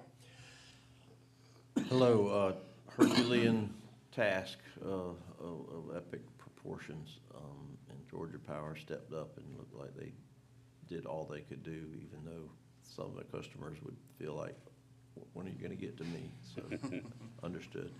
I just wanted to make the comment that the text messaging was extremely helpful, that I personally got, and I'm sure everybody else that had meters for Georgia Power, that went a long way to help plan and try to figure out what you're gonna do and how long you're gonna have to be without power for your refrigeration and your air conditioning and so on and so forth. So whoever came up with the texting idea was, my hat's off to them. Thank you. Okay, thank you. 5. Thank you, Mr. Chairman. I just want to say thank you. Thank you for putting my house where you put it, on that line that it was on, because from White Bluff to my house, we had power. But from my house down the street and the other side of the street, had no power. So thank you. Okay. I couldn't have done it without Close to you. the technical school, that's what that is. Thank you. 6. Thank you, Mr. Chairman. Mr. Mott, thank you for your responsiveness. Had the opportunity to talk with you and work with you to get some information out, and I appreciate that. A question that I have, how many did you say are currently in Chatham County without power? Roughly 2,875. Okay, and then, so understanding based on the priority list, so you restore who's the easiest to restore first and then go from there. Who is anybody helping y'all to like remove trees and stuff like that? Is there something that we can do to help? Georgia Power, we have numerous tree crews working with us. That's in fact the first thing that happens after the storm. The damage assessment teams, not the bucket trucks, the damage assessment teams and the tree crews go out, because we need to see what has been damaged, what's needed to repair, and then allow the bucket trucks to get there once they can. So we've got numerous resources devoted to vegetation management, tree cutting, tree removal. We have worked with both city and county officials in that space and appreciate all the coordination in order to get to some of these areas. And so, thank you for that. So for those of our residents who may have damage to the infrastructure on their home, where can they go to kind of be preemptive as it relates to the restoration. Okay. If you visit georgiapower.com, there is some information there about if you suffer damage to your service, and I can provide you some additional information. Okay, thank you so much. Okay. And again, thank you all for what y'all are doing. I understand it's a Herculean task, and, I can just say on behalf of my citizens, they appreciate it. Of course, not everybody's comfortable without AC and power and stuff like that, so I understand their frustration, and but we appreciate the crews working 24/7 to get this fixed. It's a nonstop effort. Thank you. 7. Thank you, Mr. Chairman. I'd just like to thank you and thank all of the hardworking people from here, as well as all the people from out of state that came in to take on this Herculean task that y'all had to do to get us back up to this point and almost solving the problem. But I do want to ask you, and I'll say it with the understanding that I know that we, those of us alive today and working, we didn't create the wheel as far as providing the current electric grid that we have out there. Like, we're not the ones that started running lines through the air, under trees and everything. But we are now, I think, facing a different reality based off of the climate change, that we're going to incur this type of storm a lot more than any of us wants to, apparently. So I'm wondering, does Georgia Power have plans to not only, get everybody back up and running, but to enhance the grid system in the future as far as taking above ground wires and starting a process to eventually bury all of them? If not, do you have is there anything in the future plan to? Well, I'm proud to say we actually have something ongoing right now. So Georgia Power, working with the Public Service Commission, we've got the grid investment program ongoing. And we have prioritized investments in our grid, smart technologies and other things that allow us to create a more stable grid and also deal with the changes that are coming, whether that be from EV infrastructure, distributed generation, challenges with climate and climate change, and the potential for things, as you said, hurricanes and other things to become more and more frequent and more severe. I'll tell you, burying lines is not always the right answer because challenges exist with buried lines as well. As you can imagine, if you have an issue with the buried line, it's often very difficult to find the issue, right, because you can't see it. Over time, buried lines do require replacement and restoration. But yes, we have a multi-billion-dollar program, the Georgia Power Grid Investment, and I'll be happy to send you more information about what we're doing across the state and also here in Chatham County. Okay, and I appreciate that. And while you're here, are there any plans to, and I know it's not the right time with all the money that's being spent now, is it unheard of to reduce electric rates? No, it's... the latest jumps are pretty tragic as far as what my personal electric bill was last year and what it is this year. Yep. And I just didn't know if that's something that's could even be possible in the future. Yep. Well, we continue to work make sure affordable energy is the basis, clean, safe, reliable, affordable, because Right. we know that's what attracts business to Georgia. And trust me, we do everything we can to keep our rates as affordable as possible. I think the Vogtle units, Vogtle 3 and 4 are now in service, so that was some of the adjustment. And the other adjustment that took place was during the COVID time, we were buying fuel that was more expensive than what was originally planned. Right. And we paid for the fuel, but we hadn't been reimbursed for the fuel. And the Public Service Commission allowed us to recover that additional cost. So Georgia Power makes no profit on fuel. Whatever we buy, oil, natural gas, coal, et cetera, we only are entitled to recover the cost of the fuel. And so that was what they call a fuel clause recovery adjustment. Okay. So I think it was a couple of things, those 3 adjustments, plus if you look at June of this year, May and June, it was some of the hottest May, June on record. And so that compared with 2023 caused a lot of people saying, what's happened? My bill last year was X, and now it's this. And y'all are actually looking at adding more nuclear energy I think everything's on the table right now. If we want to have a carbon-free future, we need to consider all forms of carbon-free energy, including nuclear. Right, okay, thank you. 8. Thank you, Mr. Chair. I'm gonna keep it short and sweet. Thank you, thank you, thank you. And while I had the mic, I'm gonna say thank you to Dennis and his staff. Thank you very much, sir, for what you do. Thank you again. Thank you. Thank you so much. It's a pleasure to. Yeah, and thank you for the impossible task y'all Yeah.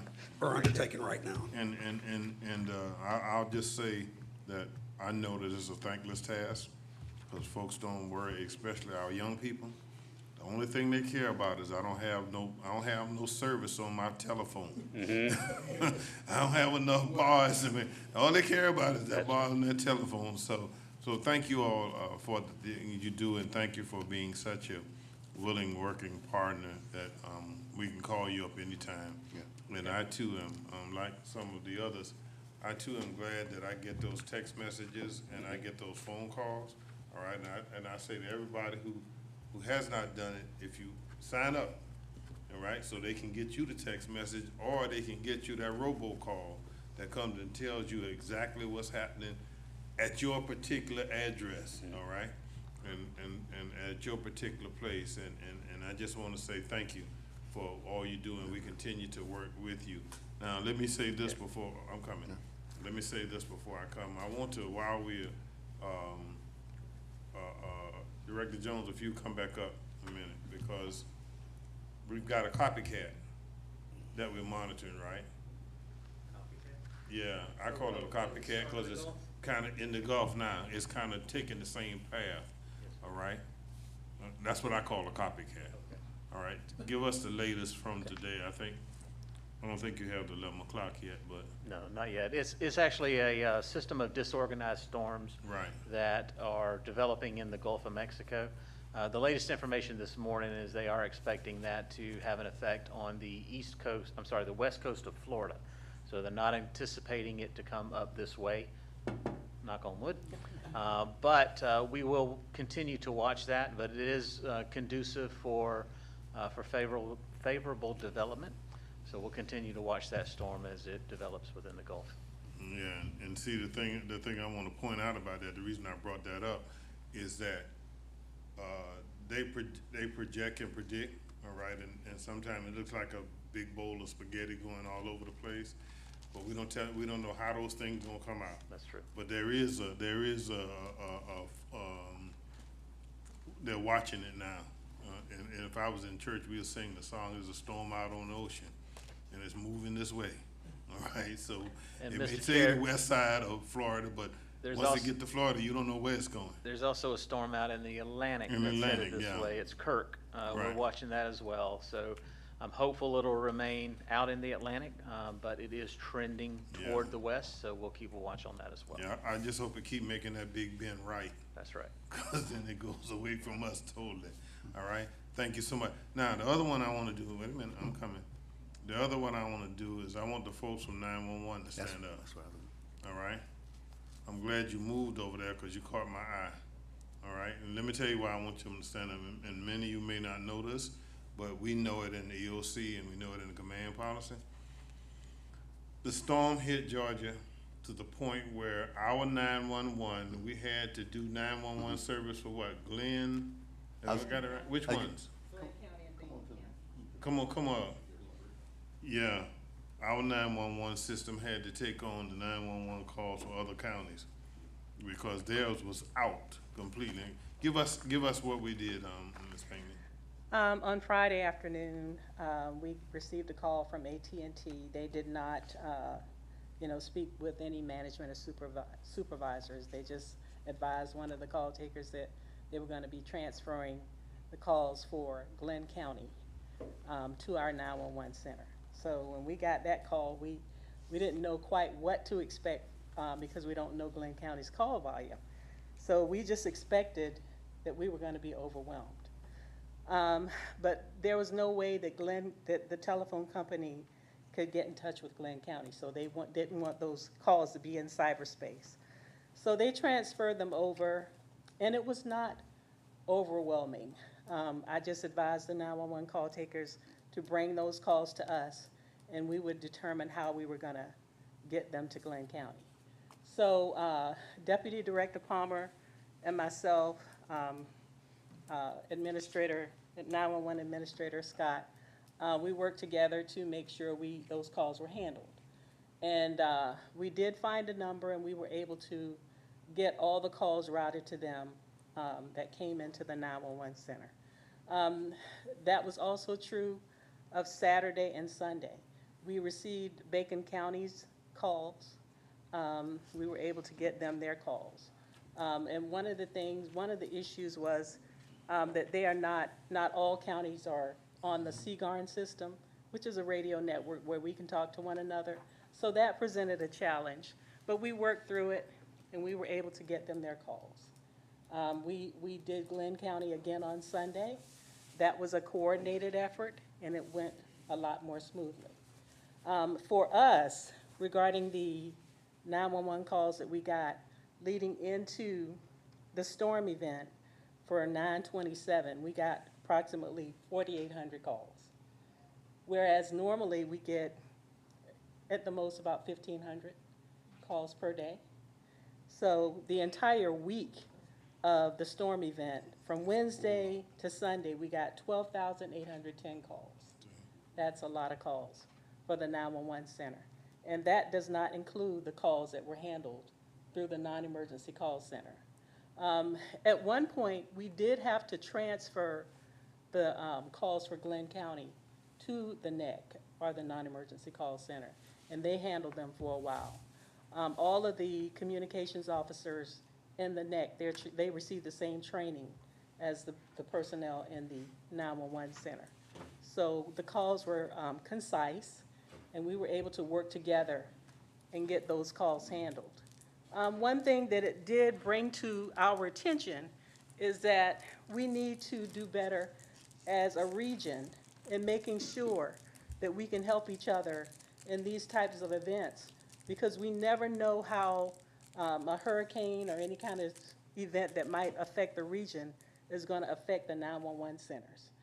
We got some pretty serious calls that were routed to us. So it makes it even more important that we work together to make sure that we can have a more efficient operation. Any questions? Any comments? Yeah, I like that. Yes, sir. Periodically, do the group from the region get together and strategize as to how you're going to deal with these type things, or? We very do, similar? yes, sir.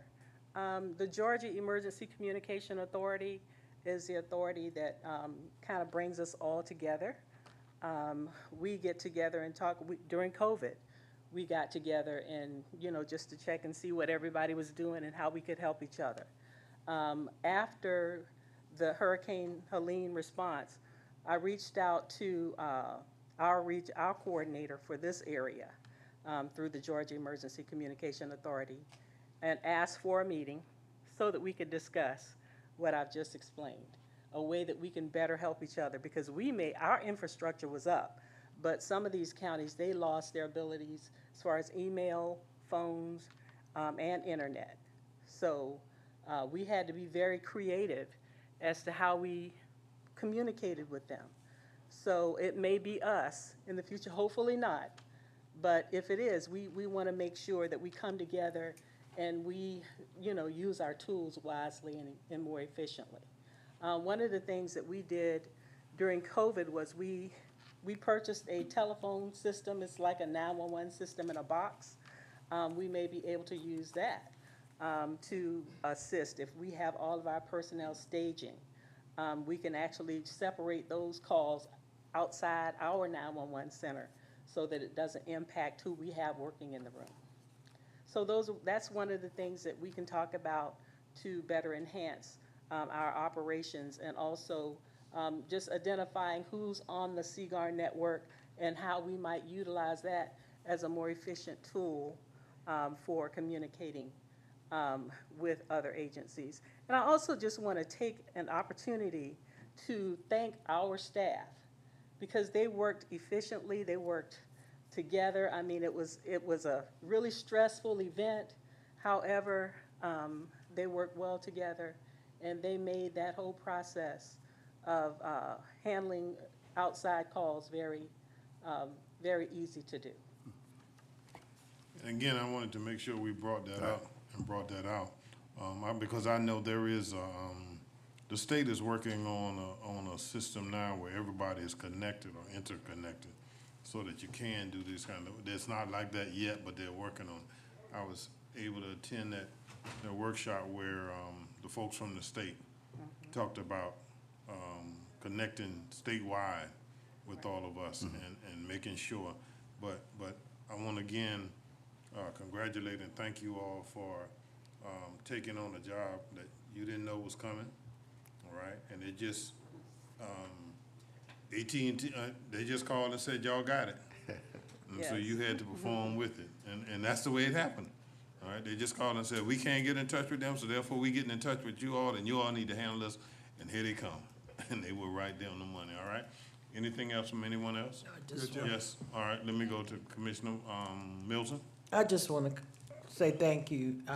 It's already a stressful situation, and then you add in a hurricane, other counties who can't receive calls, and you take over that. That's a big girl.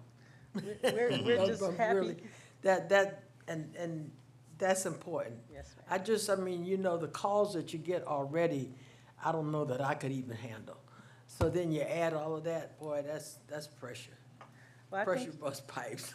I thank you for coming out and actually visiting with us so you can kind of get a visual Yeah. of actually how things are handled. And we have people who work in 2 different rooms that have to communicate with each other via computer. So these are very important tools for us.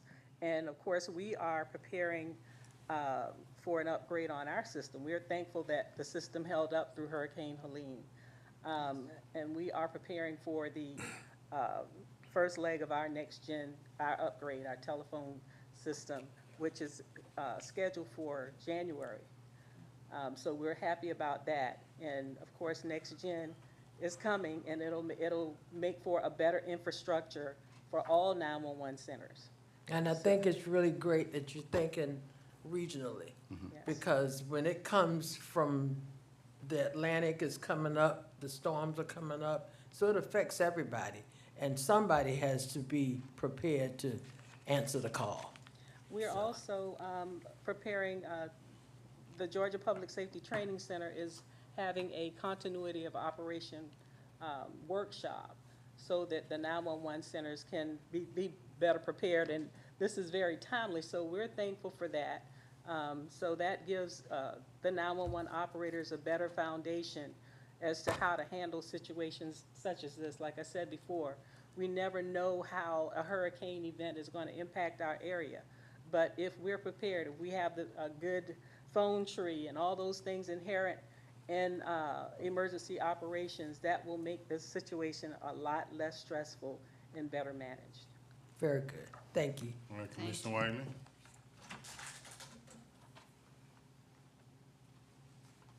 Thank you, Mr. Chairman. I just want to say thank you all. I mean, 911 comes in and saves the day again. And through all the turmoil that y'all had to endure with this situation, it just goes to show that we're really building a truly resilient network over there. So we appreciate what you guys are doing, because I know it's not easy.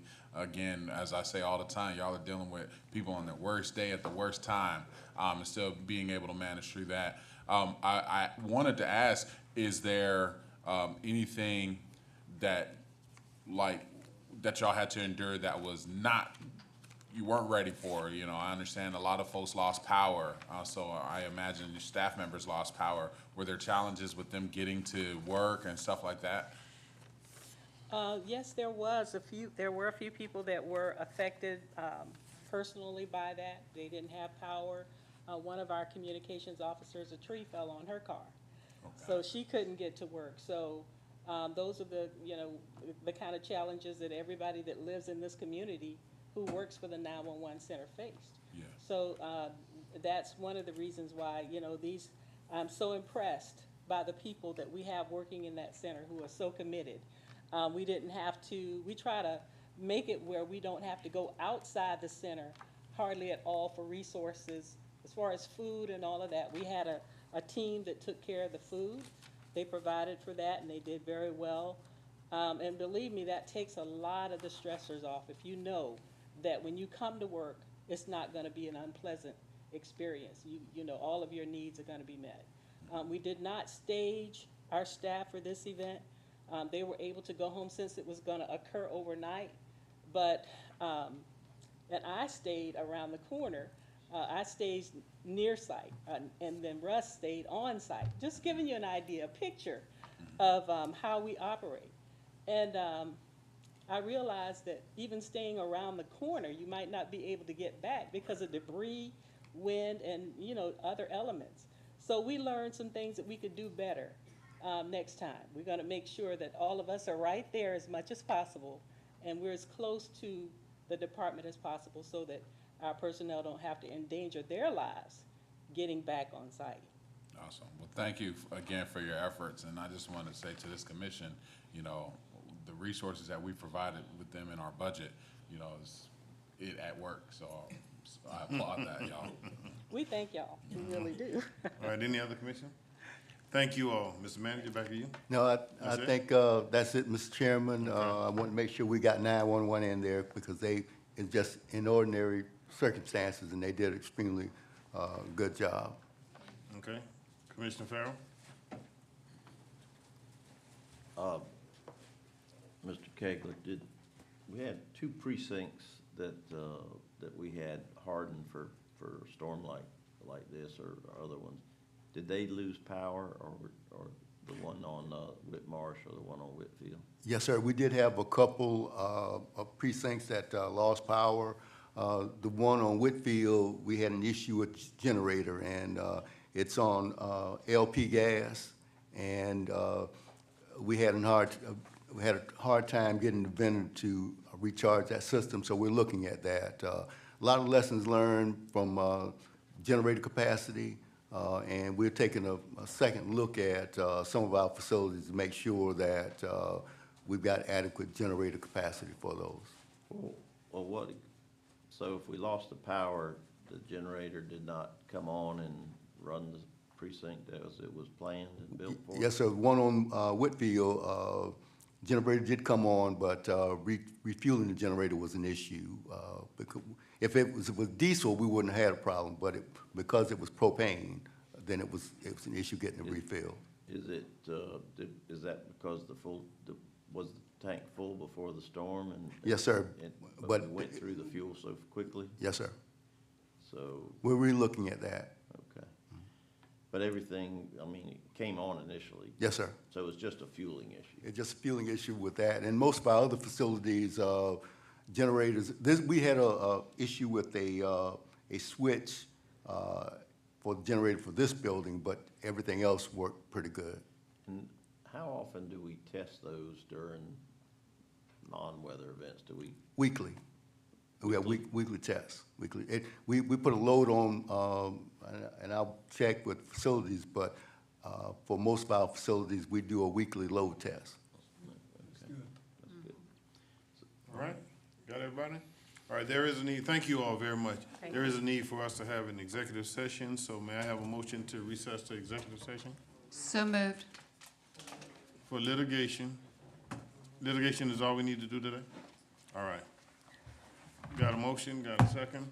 All in favor, please cast your vote before you leave. Cast your vote before you leave. Got it, everybody. Thank you all. Have a blessed day.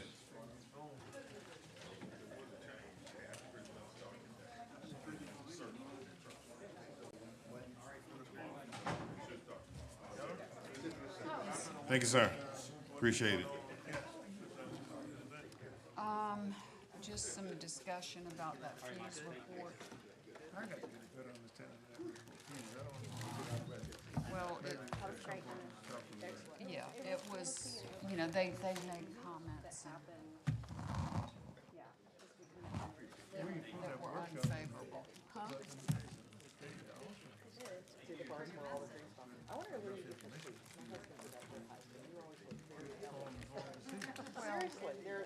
sent it to us kind of late.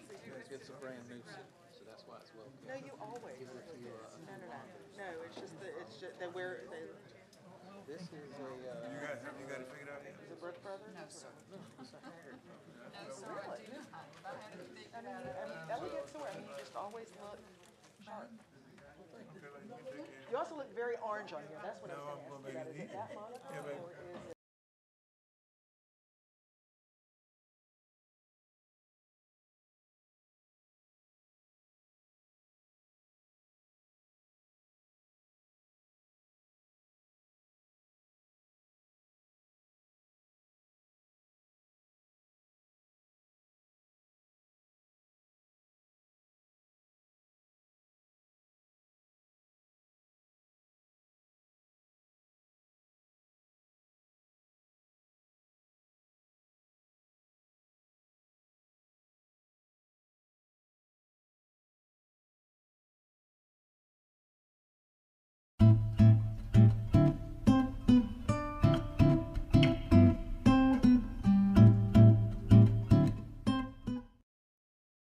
Hi, I'm Will Peebles with the Chatham County Public Information Office, and today I want to offer you a sneak peek behind the scenes at our Emergency Operations Center where SEMA sets up shop during a hurricane.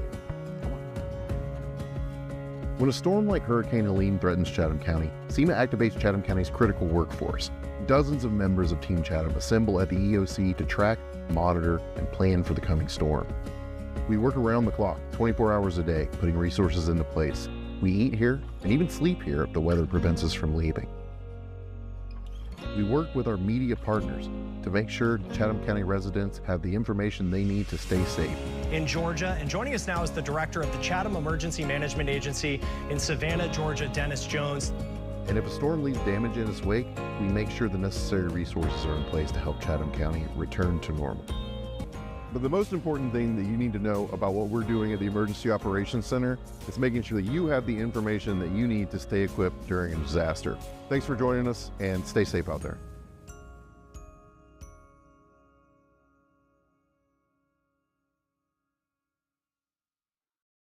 With over 50% of our county still without power, this was an opportunity for us to provide services and resources that you're not able to get at the store at this point. Yeah, so it was really important for us to have ice and have resources available to our residents after Hurricane Helene to make sure that you had things to keep your refrigerators as cold as possible and the things that you have in your freezer kind of accessible and ready to go if you need them. So we started that process on a Saturday morning, and we were able to implement something by Saturday afternoon, have a contract in place and a company on site to set up and get ready to go and rock and roll Sunday to Sunday. It's important because we want to make sure that we're here to help. That's the whole point of emergency management, is to understand the consequences and find solutions for them. So if individuals would like to have ice, they can go to Memorial Stadium or L. Scottsdale Park in Chatham County. They're operational from 7 a.m. to 7 p.m. That's going to last until supplies are no longer available.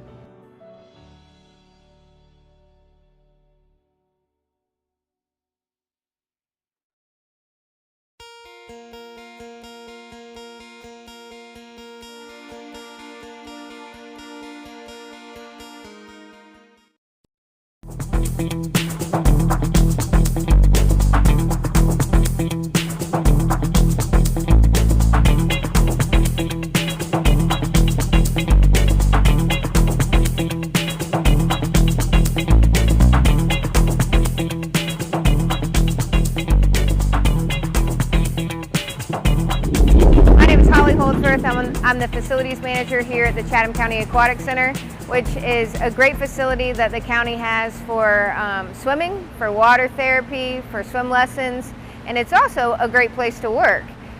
We have done a significant amount of renovations this past year to showcase what this facility has to offer, and we are excited for you to take a listen to the people that work here and to decide for yourselves if it's a good place to work.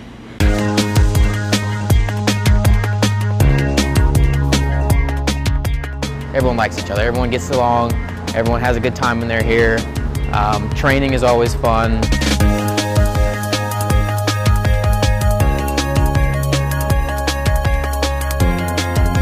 I've had a great time working here, learned a lot of life experiences.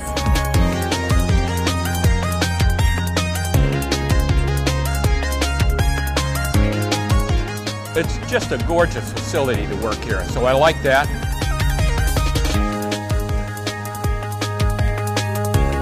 It felt amazing just to be welcomed on like my first day.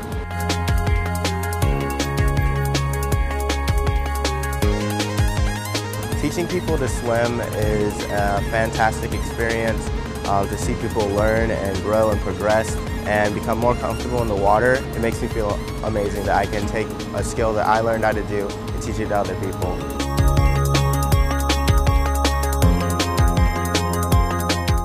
I like working with the people here. I'm retired, but working with these high school and college kids kind of keeps me wanting to keep in shape, and it's nice to talk to them. And the final thing here is the scheduling, and it's really flexible. Just the experience of actually being a lifeguard or swim instructor, being around the water, these are skills that you'll never forget. You know, you'll always have some kind of, you know, lifeguarding experience or water experience, and it's good for other job applications.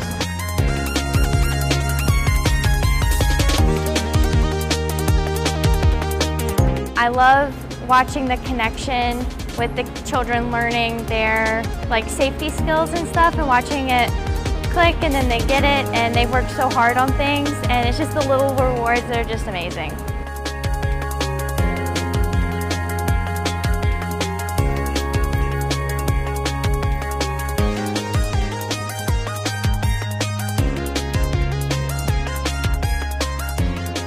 It's an amazing place. I really enjoy being here. The community is amazing, and you're gonna really love it. The flexibility of hours, if you want to have a place where you feel good about yourself or you do want to keep yourself in shape, this is the place to work. We train anybody. If you apply, you don't have to be certified. You can apply, and then we can train you in-house. You're not going to come in here and not be happy to come to work, if that makes sense. What's it like working here? Awesome.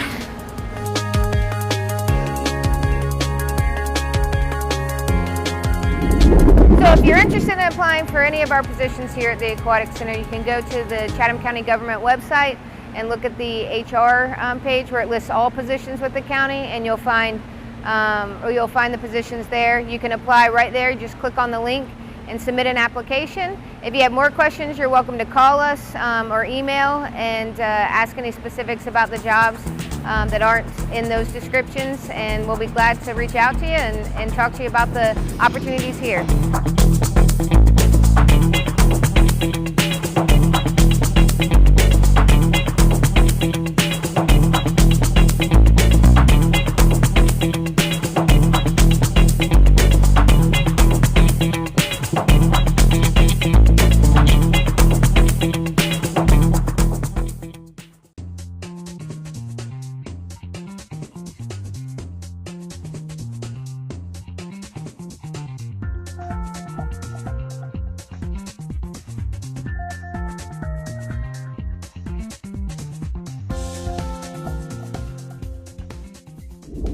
Hello, my name is Holly Holdsworth. I'm the Facilities Manager with the Parks and Recreation Department for Chatham County, and I'm here at our Chatham County Aquatic Center, where we are showcasing the beautiful renovations that we did this past year. We resurfaced both of the swimming pools, we painted our pool deck, we put in new lighting so you can see all these new renovations, lighting inside the pool, as well as some locker room renovations.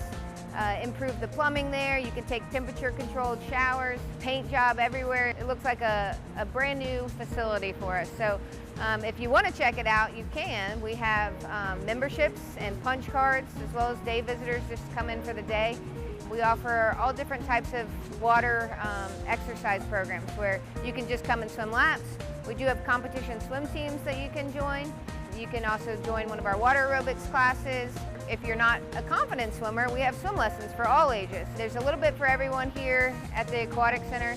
We've also taken into account the new regulations with COVID-19. Right now we have lane reservations where you can come and reserve a lane, and you're the only one in that lane for an hour and a half is your time in the facility. That's reduced the amount of people that are in the building at a time.